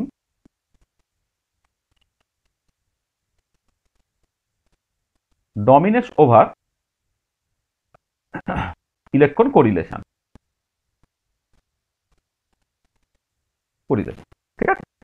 আচ্ছা এবারে তাহলে দেখো, আমি এই যে দুটো ইলেকট্রন, এক নম্বর ইলেকট্রন তার অরবিটাল অ্যাঙ্গুলার মোমেন্টাম L1 এবং স্পিন অ্যাঙ্গুলার মোমেন্টাম তুমি S1 নিয়েছিলে, আর দু নম্বর ইলেকট্রন যেটা তার ক্ষেত্রে তুমি নিয়েছিলে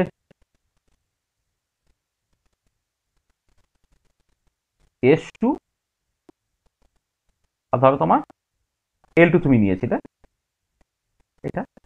এবারে কি হচ্ছে এখানে, আর এই পার্টিকুলার কেসে তুমি যখন একটা পয়েন্ট থেকে কাজ করাবে, জিনিসটা দেখো যে তোমাকে যেটা করতে হচ্ছে যে এই L1 এবং S1 তারা প্রথমে আগে জুড়ে যাবে,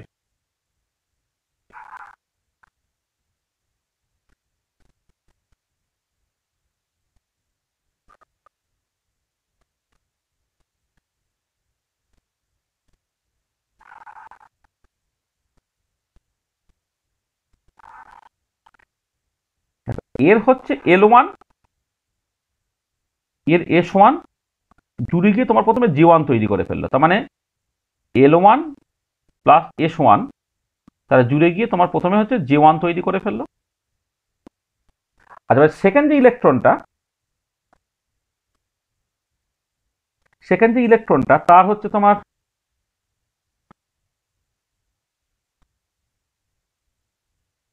এই হচ্ছে তোমার S2 আর এর হচ্ছে তোমার ধরো L2,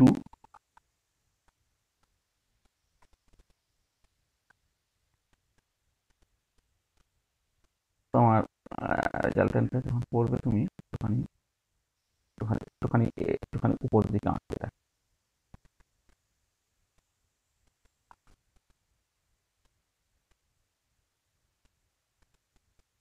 হুম, এইটা ধরো এটা তোমার L2, তাহলে S2 এবং L2 তারা জুড়ে গিয়ে কি তৈরি করছে?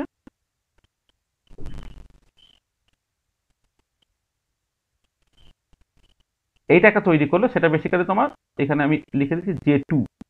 আচ্ছা, J1টাকে একটুখানি ওই দিকে পাঠিয়ে দিই, তাহলে নাহলে ক্লামজি হয়ে যায়।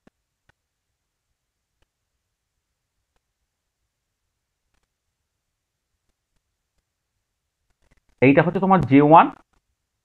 কি হলো দেখো, তাহলে L1 এবং S1 মিলে J1 তৈরি করেছে, L2 এবং S2 মিলে J2 তৈরি করেছে। এবারে J1 এবং J2 কাপেল করবে। J1 এবং J2 কাপেল করার মানেটা কি হচ্ছে তোমার?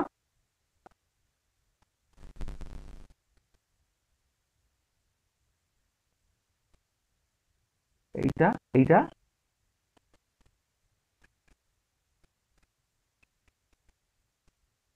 এইটাকে এটা তৈরি হলো, সেটা হচ্ছে কি J, এবং যেটা কি না, যেটা হচ্ছে তোমার বেসিক্যালি J1 প্লাস J2। আর তার আগে তোমার যেটা এইটা এইটা এখানে লিখে নেওয়া যায় যে তোমার L2 প্লাস S2 মিলে তোমার বেসিক্যালি J2 তৈরি হয়েছে। তাহলে দেখো কি হলো এখানে, না L1 এবং S1 মিলে J1 তৈরি হলো, L2 এবং S2 মিলে J2 তৈরি হলো, ফাইনালি হচ্ছে J1 J2 মিলে তোমার বেসিক্যালি J তৈরি হয়ে গেল। তাহলে এই যে কাপলিং স্কিমটা, একে বলা হচ্ছে তোমার JJ। আগের যে কাপলিং স্কিমটা, আগের যে কাপলিং স্কিমটা এখানে LS কাপলিং স্কিম ছিল, এটা হচ্ছে তোমার JJ কাপলিং বলা হচ্ছে, এটাকে বলা হচ্ছে JJ কাপলিং। তাহলে JJ কাপলিং এর ক্ষেত্রে স্টেপ বাই স্টেপ কি হচ্ছে দেখো, তাহলে প্রথমে যেটা দাঁড়াচ্ছে সেটা হচ্ছে যে individual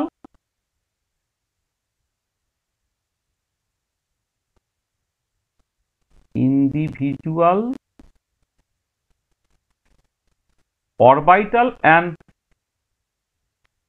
spin angular momentum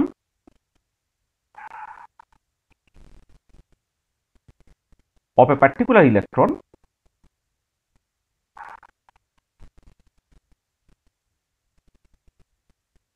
combine to give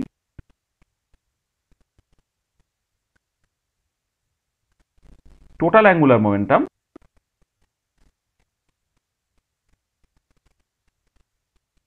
of a particular electron। তোমাকে এটা আমি বললাম যে তোমার J1টা তৈরি হচ্ছে তোমার হচ্ছে L1 প্লাস S1 করে, একই রকমভাবে J2টা তৈরি হচ্ছে তোমার বেসিক্যালি L2 প্লাস S2 করে। তাহলে ইন্ডিভিজুয়াল ইলেকট্রনের individual orbital and spin angular momentum of a particular electron তারা কম্বাইন করে এটা তৈরি করছে। আর ফাইনালি কি হচ্ছে, then total angular momenta of the two electrons then combine to give resultant total angular momentum। অর্থাৎ ফাইনাল যেটা তুমি কেমন করে পাচ্ছ না J1 প্লাস J2 করে। এইটা তফাৎটা পরিষ্কার বোঝা গেছে তো, মানে LS কাপলিং এর ক্ষেত্রে কি হচ্ছে আর JJ কাপলিং এর ক্ষেত্রে কি হচ্ছে। তাহলে আগেরটা হচ্ছে তোমার ইলেকট্রন কোরিলেশনটা ডমিনেট করছে ওভার স্পিন অরবিট কাপলিং, সেই জন্য এই দুটো ইলেকট্রন, এই ইলেকট্রনে L1 গুলো L1 L2 আগে জুড়ে গেল, S1 S2 আগে জুড়ে গেল, তারপরে J1, তারপরে যেটা হলো তোমার এই টোটাল S আর টোটাল L তার জুড়ে গিয়ে J তৈরি করছে।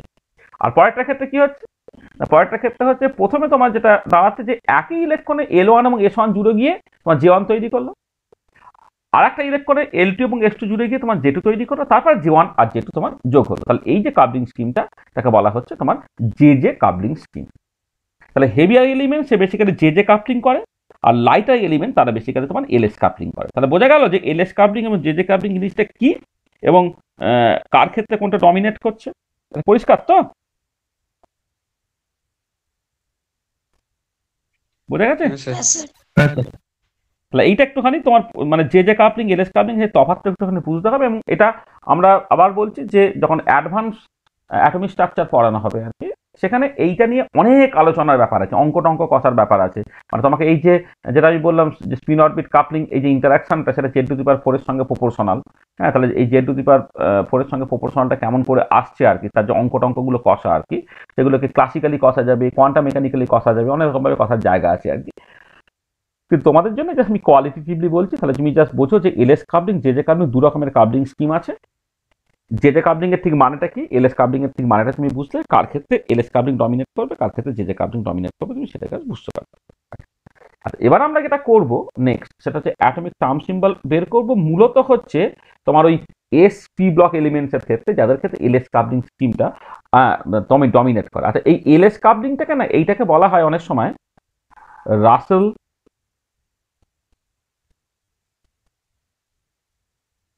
শান্ডার কাবলিং স্কিম। এইটাই হচ্ছে রাসেল শান্ডার কাবলিং, রাসেল শান্ডার কাবলিং। হ্যাঁ, আরএস কাবলিং মানে এই যে এলএস কাবলিংটা, সেটাকে তোমার জাস্ট মানে মানে এটা এটা কাজ করা থাকে। এটা আমি ভুল বলেছি, এটা একটুখানি, এটা এইভাবে মানে এলএস কাবলিং তো দুটোই, এটাকে তুমি বলো জাস্ট আরএস কাবলিংও বলতে পারো, মানে এলএস কাবলিংও বলা হয়, মানে বলা হয় না তা নয়, মানে এলএস অর অনেক সময় এটাকে আরএস কাবলিং স্কিম বলা হয়। মানে স্পিন অরবিট কাবলিং জেনারেল টার্মটা হচ্ছে এলএস কাবলিং। এখানে এখানে ওই তুমি আগে এল আর আগে তুমি মানে ফাইনালি হচ্ছে এল প্লাস এস যোগ করছে বলে এলএস কাবলিং, আর পরেরটা হচ্ছে ফাইনালি জে আর জে যোগ করছে বলে সেটা হচ্ছে জে জে কাবলিং। আর এলএস কাবলিং থেকে জাস্ট বলা হবে রাসেল সান্ডার্স কাবলিং বা আরএস কাবলিং। ঠিক আছে, এটা। আচ্ছা, দেখো এবার আমি জাস্ট খুব কুইকলি তোমার অ্যাটমিক টার্ম সিম্বলে চলে যাচ্ছি।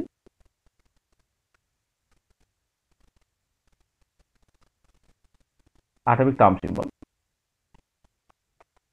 আচ্ছা, এই অ্যাটমিক টার্ম সিম্বলটা পুরোটাই করছি under LS or RS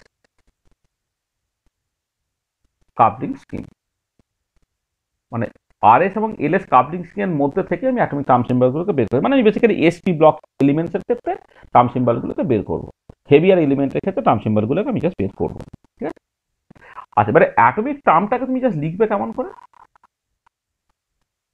is represented by 2s plus 1 l j, এরকম ভাবে তোমার অ্যাটমিক টার্মটাকে এক্সপ্রেস করতে হয়। আর এবার প্রত্যেকটা টার্মের মানে তোমাকে যা বুঝে নিতে হবে। তাহলে যেখানে এসটা কি, এসটাকে বলা হচ্ছে resultant spin magnetic spin quantum number. এটা resultant magnetic spin quantum number. এবার এটা পাবে কি করে তুমি, এসটাকে পেতে হয় যে এই যে মেল ইলেকট্রন সিস্টেমে অনেকগুলো ইলেকট্রন আছে, তাদের প্রত্যেকের একটা করে ম্যাগনেটিক স্পিন কোয়ান্টাম নাম্বার ছিল এমএস, সেগুলোকে তুমি যোগ করে দেবে, যোগ করে দিলে তুমি রেজাল্টেন্ট এসটা পেয়ে যাবে। এটা এটা হচ্ছে প্রথম কাজ। এবং এইটা যখন ওয়ান তুমি এস পেয়ে গেলে, তারপর তুমি 2s plus 1 করে ফেললে, এটাকে বলা হবে স্পিন মাল্টিপ্লিসিটি।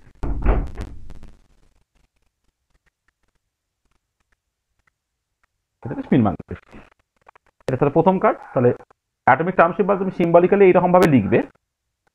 এবার এখানে প্রত্যেক টার্মের মানেগুলো একটু বুঝে নাও, যে এস বা 2s plus 1টা কোথা থেকে আসছে। তোমাকে তার জন্য এস জানতে হবে। এসটা হচ্ছে resultant magnetic spin quantum number, যেটা হচ্ছে ইন্ডিভিজুয়াল ইলেকট্রনের যে ম্যাগনেটিক স্পিন কোয়ান্টাম নাম্বার তার যোগফল। আচ্ছা, এবারে এলটা কি, এলটাকে বলা হবে resultant magnetic orbital quantum number.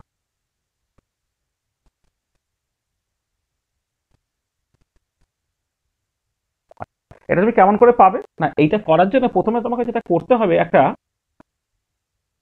আচ্ছা একটা কাজ করি, এলটাকে বললে ভুল হবে এখন, এটা এলটাকে এই হবে না, এটাকে আমি তার আগে একটা টার্ম জাস্ট বলি, এমএল বলে একটা টার্ম বলি। এমএল, এটা হচ্ছে রেজাল্টের magnetic orbital quantum number ML. এই এমএলটা কেমন করে করতে হয় না, summation over I ML I, মানে ইন্ডিভিজুয়াল ইলেকট্রনগুলো যে orbital magnetic orbital quantum number ML, তাদের যোগ করলে তুমি ক্যাপিটাল এমএল পাচ্ছ। আর এবারে এই এল যেটা, এলটাকে তুমি এরকম নাম দিতে পারো রেজাল্টেন্ট অ্যাজিমুথাল কোয়ান্টাম নাম্বার। এবারে যদি এমন হয় যে মানে পরে given L allowed values of ml কত না plus l to minus l with unit interval. এটা তার মানে ব্যাপারটা হচ্ছে এরকম যে যদি তোমার হয় যে এমএল এর একটা সেট আপ ভ্যালু পেয়ে তুমি জিরো, তাহলে তার করসপন্ডিং এলটা হচ্ছে তোমার জিরো হয়ে গেল। কিন্তু এমএল এর যদি তুমি তিনটে সেট আপ ভ্যালু পাও +1 0 -1, তাহলে এখান থেকে তুমি বলবে এলটা হচ্ছে 1। বা এমএল এর ভ্যালু যদি তুমি +2 +1 0 -1 -2 পাও, তখন তুমি সেখান থেকে বলবে এলটা হচ্ছে 2 and so on। আর এবারে যখন অ্যাকচুয়ালি টার্ম সিম্বল তোমাকে লিখতে হয় তখন না এই এল এর জায়গায় এল লেখা হয় না। যেমন অ্যাজিমুথাল কোয়ান্টাম নাম্বারের ভ্যালুর উপর নির্ভর করে তোমার ওয়ান ইলেকট্রন সিস্টেমে এসপি ডিএফ অরবিটাল তুমি বলো, এখানে ঠিক একই রকম ভাবে তোমার করসপন্ডিং এলটা যদি তোমার জিরো হয় সেটাকে তোমাকে জাস্ট বলতে হবে ক্যাপিটাল এস অরবিটাল। এইরকম ভাবে এল ইকুয়াল যদি 1 হয় সেটাকে বলতে হয় ক্যাপিটাল পি, এগুলো ক্যাপিটাল সব।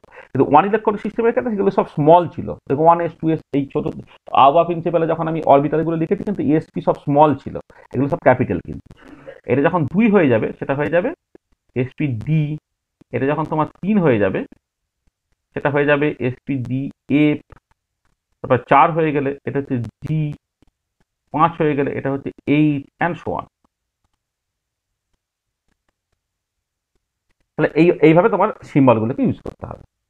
আর ফাইনালি যেটাকে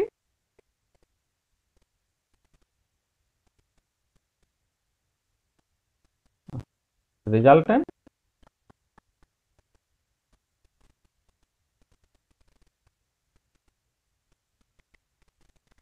total angular momentum quantum number. আচ্ছা সেটা কিরকম না অ্যালাউড ভ্যালুজ অফ জে যেটা, যে সেটা হচ্ছে L plus S to L minus S with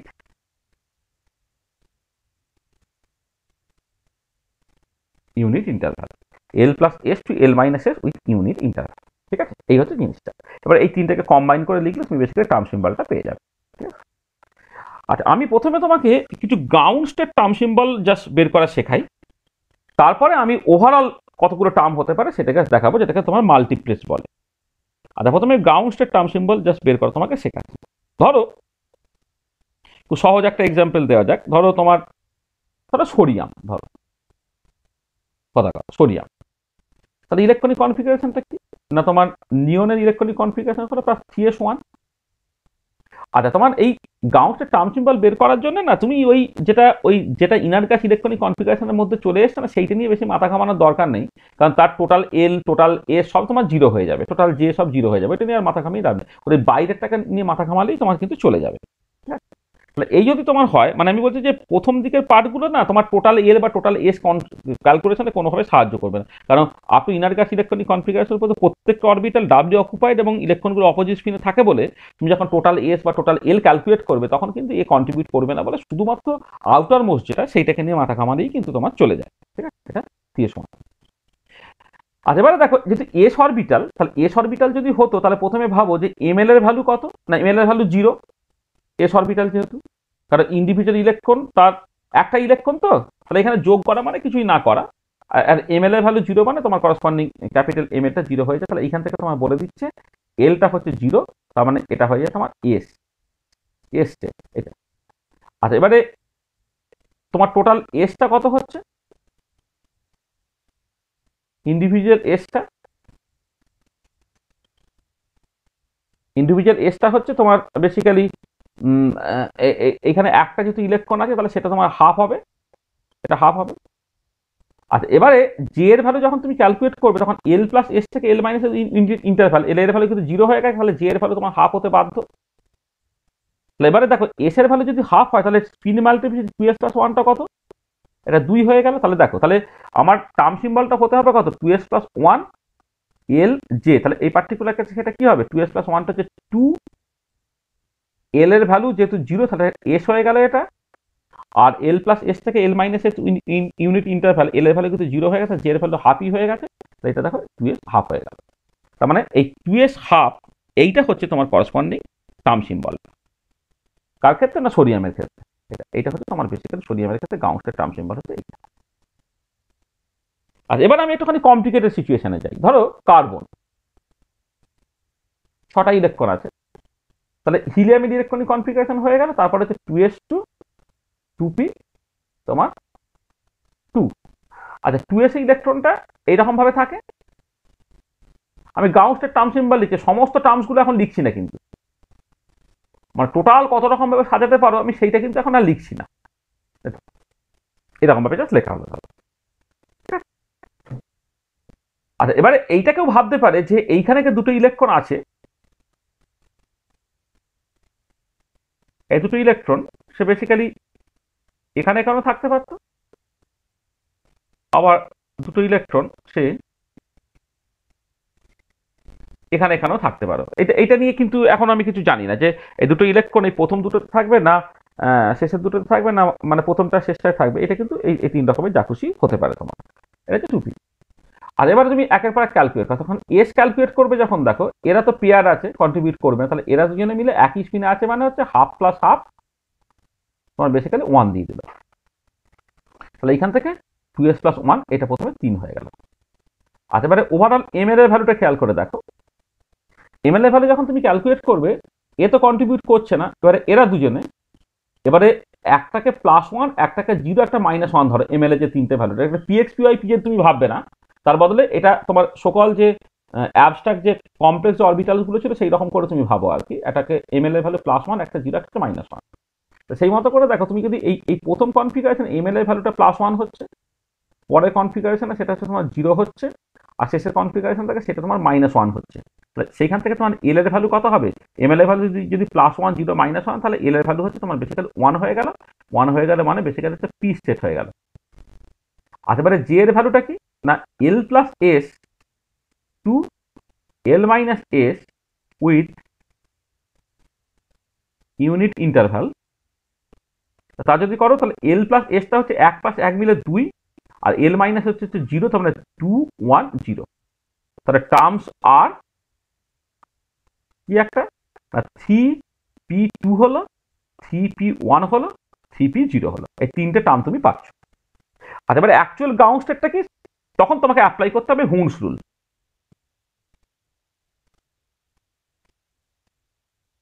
আচ্ছা, হুনস রুল এবার তুমি অ্যাপ্লাই করবে। দেখো এই পার্টিকুলার কেসে তোমার ইলেকট্রনিক কনফিগারেশনটা কি হচ্ছে, মানে ডি অরবিটালে তোমার পি অরবিটালে টোটাল ইলেকট্রন থাকতে পারে কটা, তোমার 6টার মধ্যে আছে 2টো, তার মানে it's electronic configuration having less than half fill. Less than যদি হাফ ফিল হয়, তাহলে দেখো আমরা জাস্ট বলেছিলাম যে লোয়েস্ট যে value is lowest in energy if outermost subshell is less than half fill, মানে যার যে ভ্যালু কম সে হচ্ছে বেসিক্যালি তোমার লোয়েস্ট ইন এনার্জি হবে। তার মানে অ্যাপ্লাইং হুনস রুল, গাউস স্টেটটা তাহলে কি হবে, গাউস স্টেট টার্মটা হবে 3p0। ঠিক আছে, মানে লোয়েস্ট যে value is lowest in energy, সেখানে আমি লোয়েস্ট যদি টার্ম সিম্বলটাকে বা গাউসের টার্ম সিম্বলটাকে বলে সেটা 3p তুমি 0 করবে এটা।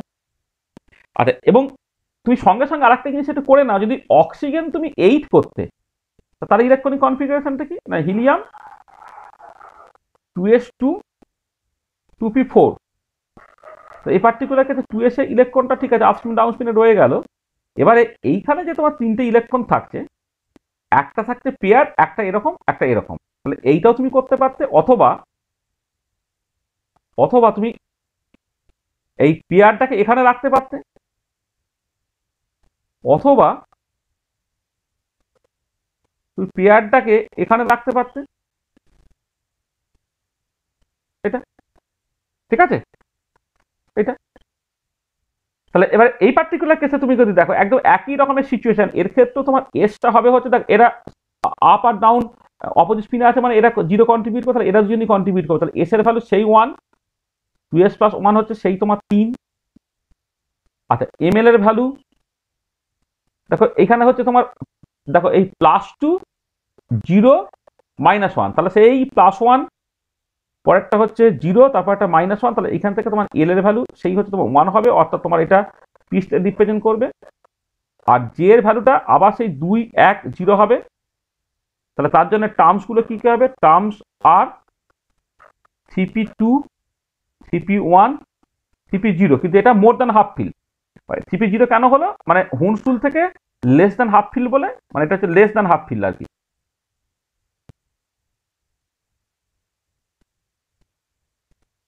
Less than half fill electronic configuration, কিন্তু পরেরটা কি হচ্ছে? More than half fill electronic configuration.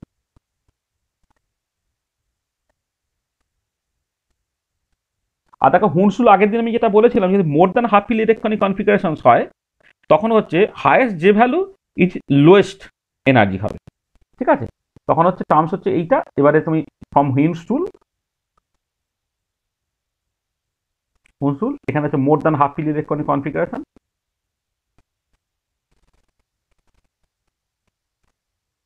তাহলে এখানে গ্রাউন্ড স্টেট যেটা হলো, গ্রাউন্ড স্টেটটা হলো CP2 হলো। তাহলে মানে তুমি যদি টার্মস গুলোকে দেখো তাহলে কার্বন 6 এর ক্ষেত্রেও যা, অক্সিজেন 8 এর ক্ষেত্রেও তাই, কিন্তু গ্রাউন্ড স্টেটটা কার্বনের ক্ষেত্রে CP0 আর অক্সিজেনের ক্ষেত্রে কিন্তু এটা CP2। এটা তুমি হুন্ডস রুল থেকে পাবে আর, ঠিক আছে? এই যে ব্যাপার। চলো, আচ্ছা এবারে এইটা তো আমি গ্রাউন্ড স্টেট ইলেকট্রনিক কনফিগারেশন জানি বলে আমি প্রথমে লিখে ফেললাম, লিখে তারপর আমি কাজটাকে করছি।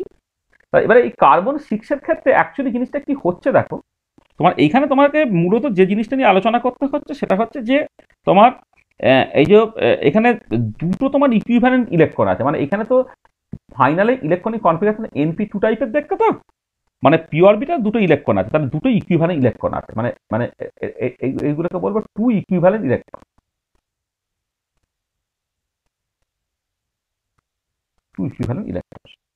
আচ্ছা এবার দেখো তাহলে এর ml এর ভ্যালু যেটা যদি পি অরবিটালে আছে সেটা কি কি হতে পারে না, তোমার অবভিয়াসলি হচ্ছে +1 হতে পারে, 0 হতে পারে, -1 হতে পারে। আচ্ছা ms এর ভ্যালু কি হতে পারে? ms এর ভ্যালু হচ্ছে তোমার, তুমি যদি সেইভাবে দেখো যেহেতু দুটো মানে আইদার +1/2 হতে পারে নাহলে -1/2 হতে পারে, এরকম ব্যাপারটা। মানে তুমি মানে যেটা বলছি যে মানে অন্যভাবে তুমি দেখো তাহলে প্রত্যেকটা যে তিনটে অরবিটালে যে ইলেকট্রনগুলো আছে, তুমি এখন মানে আমি বলছি পাউলিজ এক্সক্লুশন প্রিন্সিপাল এগুলো তুমি ভুলে যাও। যদি তোমার দুটো ইলেকট্রন থাকে, তা দুটো ইলেকট্রন থাকলে তার ml এর ভ্যালু যেমন তোমার ধরো ইয়ে হয় +1 0 -1, তাহলে ms এর ভ্যালু হয় হচ্ছে +1/2 and -1/2, মানে ইন্ডিভিজুয়াল ইলেকট্রনের, মানে আমি বলছি যে ইন্ডিভিজুয়াল ইলেকট্রনের, মানে ফর ইন্ডিভিজুয়াল ইলেকট্রন।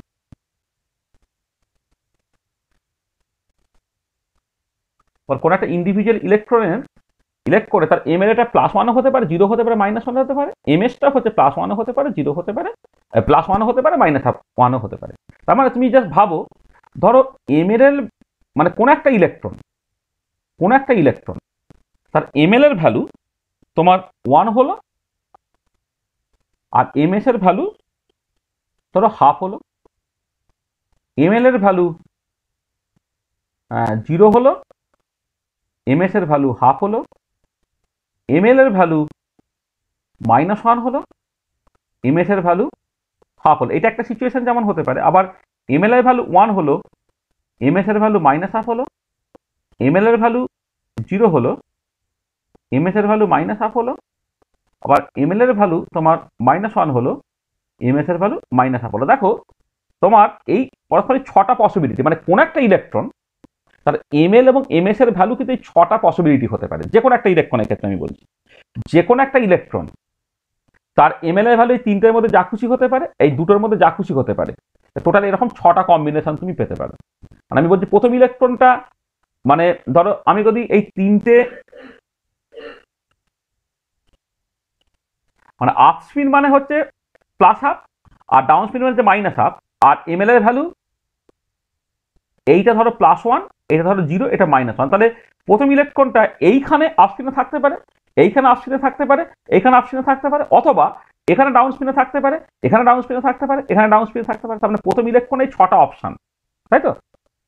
এই যে 6টা অপশন এক কাজ করো, এই অপশনটার নাম দাও এ, এই অপশনটার নাম দাও বি, এই অপশনটার নাম দাও সি, এই অপশনটার নাম দাও ডি, এই অপশনটার নাম দাও ডি ই, আর এই অপশনটার নাম দাও হচ্ছে তোমার এফ ধরো। তার মানে এই 6টা করসপন্ডিং কনফিগারেশনটা হতে পারে প্রথম ইলেকট্রনটার জন্য। আচ্ছা সেকেন্ডটার জন্য তাই, এখানে দুটো ইলেকট্রন আছে, তাহলে সেকেন্ডের জন্য তাই। তারপরে দেখো প্রথমটা যখন এ কনফিগারেশনে রইল সেকেন্ডটাও এতে থাকতে পারে, আবার প্রথমটা যখন এতে রইল সেকেন্ডটা বিতে থাকতে পারে, প্রথমটা এতে রইল সেকেন্ডটা সিতে থাকতে পারে, অর্থাৎ A B AC, A B A A B AC, এডি এই এফ হতে পারে। আবার ধরো প্রথমটা তুমি রাখলে হচ্ছে তোমার বিতে ধরো, হ্যাঁ, প্রথমটা তুমি যদি বিতে রাখো তাহলে তোমার হয়তো এইভাবে করলে তুমি মানে মানে বলছি যে এ বিতে যদি তুমি রাখো তাহলে প্রথমটাকে বিতে রেখেছে, তখন প্রথমটাকে বিতেকে রেখে পরেরটাকে যদি এতে মানে প্রথমটাকে বিতে রেখেছো, পরেরটাকে তুমি যদি এতে রাখো, হ্যাঁ, তাহলে তো তোমার তো নতুন কিছু হলো না, মানে A B B A basically সমান, তার মানে এটা হচ্ছে বিবি BC BD B B A, তোমাকে ডিস্টিং ধরতে হবে না। তারপর একটা ধরো সিসি সিডি সি সিএফ, তারপর ধরো ডিডি ডি ডিএফ, তারপরে ধরো তোমার ইই ইএফ, তারপর ধরো এফ এফ। কারণ আমি এই যে বি প্রথমটাকে এতে রেখে বিটাকে তুমি সবকিছুতে রাখলে, এটা প্রথমটাকে যদি বিতে রাখো আর সেকেন্ডটাকে যদি এতে রাখো তাহলে বিএ আর এ বি সমান, নতুন কিছু হচ্ছে না, সেটাকে বাদ দিলাম। তা দেখো তুমি এই করসপন্ডিং কটা হচ্ছে দেখো তো, 1 2 3, মানে এতগুলো কনফিগারেশন হলো, তার মধ্যে দেখো এইটা এইটা এইটা এইটা এইটা আর এইটা, এরা আলটিমেটলি তুমি নিতে পারবে না। কেন নিতে পারবে না? কারণ দুটো ইলেকট্রন তাদেরকে তুমি বেসিক্যালি পাউলির এক্সক্লুশন প্রিন্সিপাল ভায়োলেট করে যাচ্ছে। এ মানেটা কি? মানেটা হচ্ছে প্রথম ইলেকট্রনটা তার এমএল এর ভ্যালু 1, এমএস এর ভ্যালু হাফ, মানে এও এইরকম ভাবে আছে, সেকেন্ড ইলেকট্রনটা এইরকম ভাবে আছে। This is not allowed according to পাউলির এক্সক্লুশন প্রিন্সিপাল। বা বিবি মানেটা কি? বিবি মানে হচ্ছে তোমার যে এই যে কনফিগারেশনটা ধরো এমএস এ এইটা তোমার মানে এমএল ইকুয়াল টু 0 আর এমএস ইকুয়াল টু হাফ, অর্থাৎ এইখানে আপ স্পিনে প্রথমটাও আছে সেকেন্ডটাও আছে, সেগুলো অ্যালাউড নয়। তাহলে অ্যালাউড না হওয়ার জন্য তোমার বেসিক্যালি এইগুলো কিন্তু মানে বাদ দিতে পারছো, মানে এইগুলো সব discarded as they do not obey Pauli's exclusion principle. পাউলির এক্সক্লুশন প্রিন্সিপাল ওবে করে। তাহলে পড়ে আছে কটা দেখো, গুনে নাও, 1 2 3 4 5 6 7 8 9 10 11 12 13 14 15, তার মানে 15টা পসিবিলিটি কিন্তু তোমার পড়ে আছে। তাহলে জিনিসটা একটা খুব সিম্পল ফর্মুলা আছে, সেটা হচ্ছে এইগুলোকে, এই যে 15টা কনফিগারেশন পেলে না, দেখো multiplate multiplate for multiplate for equivalent electrons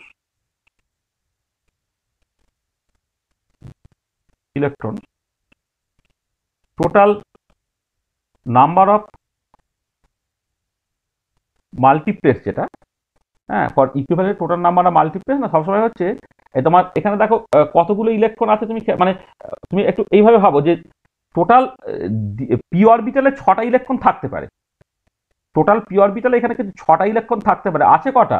দুটো। তার মানে এই 6টা পসিবিলিটি আছে, তার মধ্যে দুটোকে তুমি কত রকম ভাবে সাজাতে পারো? 6c2 রকম ভাবে। এটা হয়ে যাবে কত? 6 × 5/2, অর্থাৎ 15 রকম ভাবে।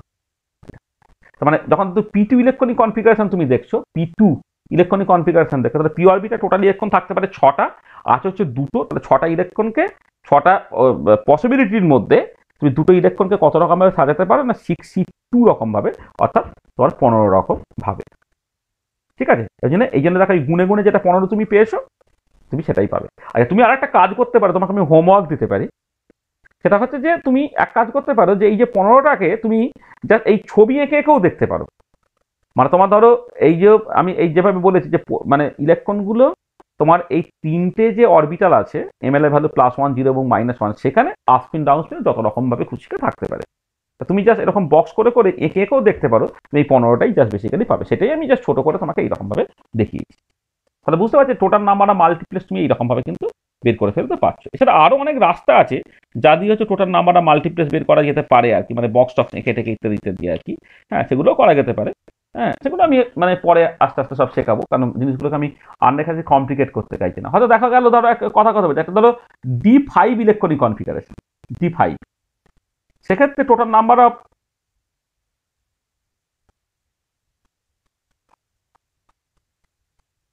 মাল্টিপ্লেস কতগুলো হবে না, বেসিক্যালি ডি অরবিটে টোটাল ইলেকট্রন থাকতে পারে 10টা, আছে হচ্ছে 5টা, অর্থাৎ 10C5 এত রকম হবে।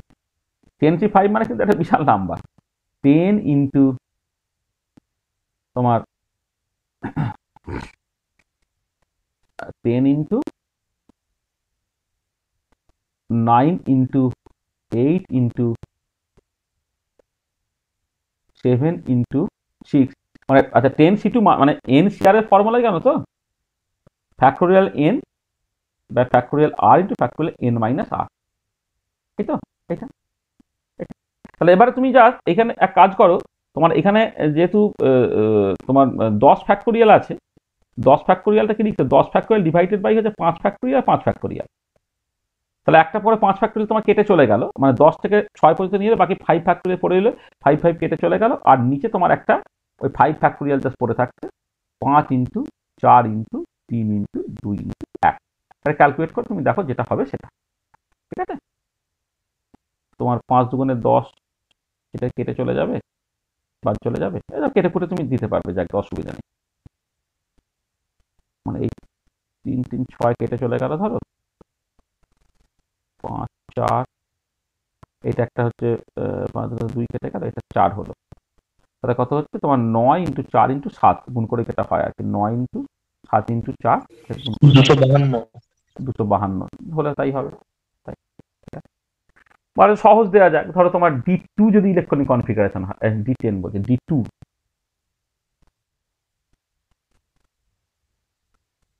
ধরো D2 তোমার কি করলাম,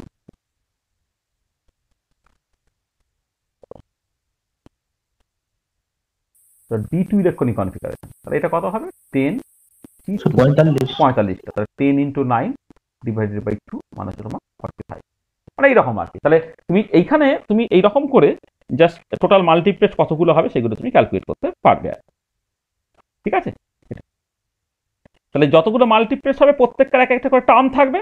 এবারে তোমাকে ওই আবার principle, Hund's rule Pauli exclusion principle use করে তোমার কার করসপন্ডিং এনার্জিটা কম সেটা দেখে তোমার গাউসটা ঠিক করতে হবে। আমি ওই জন্য ব্যাক করলাম যে গাউসটা কিরকম ভাবে লিখতে হয় তুমি মোটামুটি ভাবে জানো 11-12 থেকে। গাউসটা তুমি লিখে ফেলো, যখন তোমার একাধিক মাল্টিপ্লেস চলে আসবে সবটাই যেন মনে হবে গাউসটা তোমার রিপ্রেজেন্ট করছে, তখন তুমি জাস্ট হুনসুলটাকে কাজে লাগাও।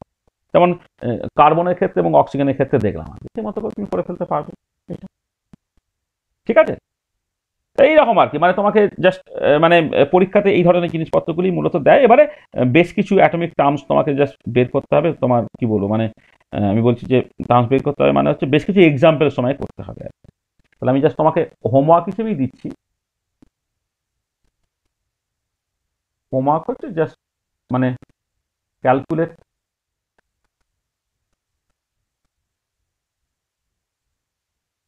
all possible terms for elements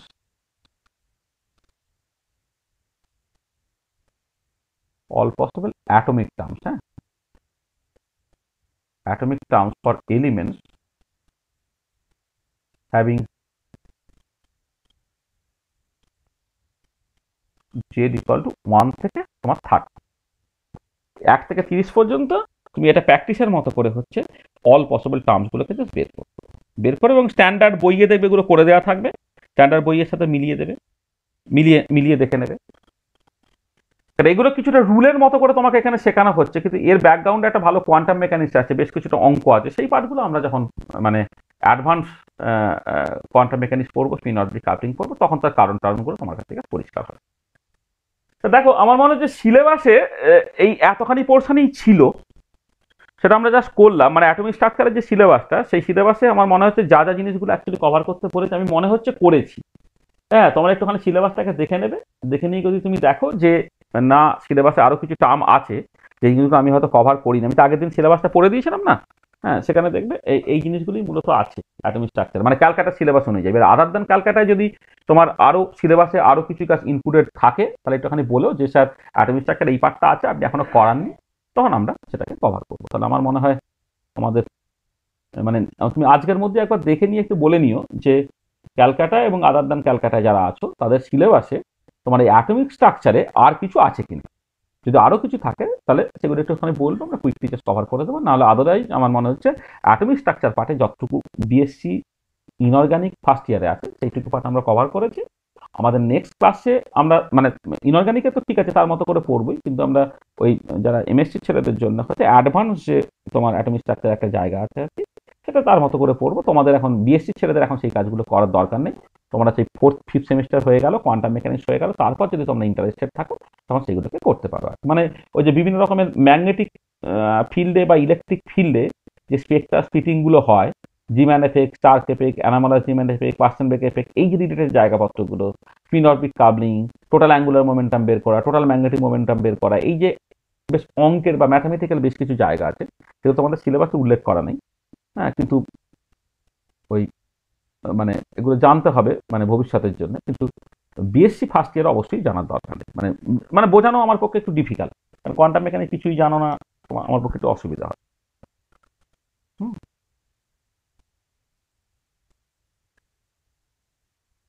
end of lecture.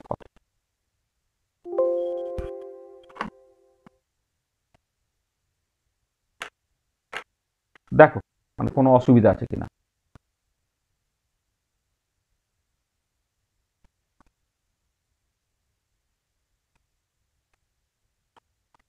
বলো, যা বলেছি কারো কোনো অসুবিধা আছে কিনা বলে না।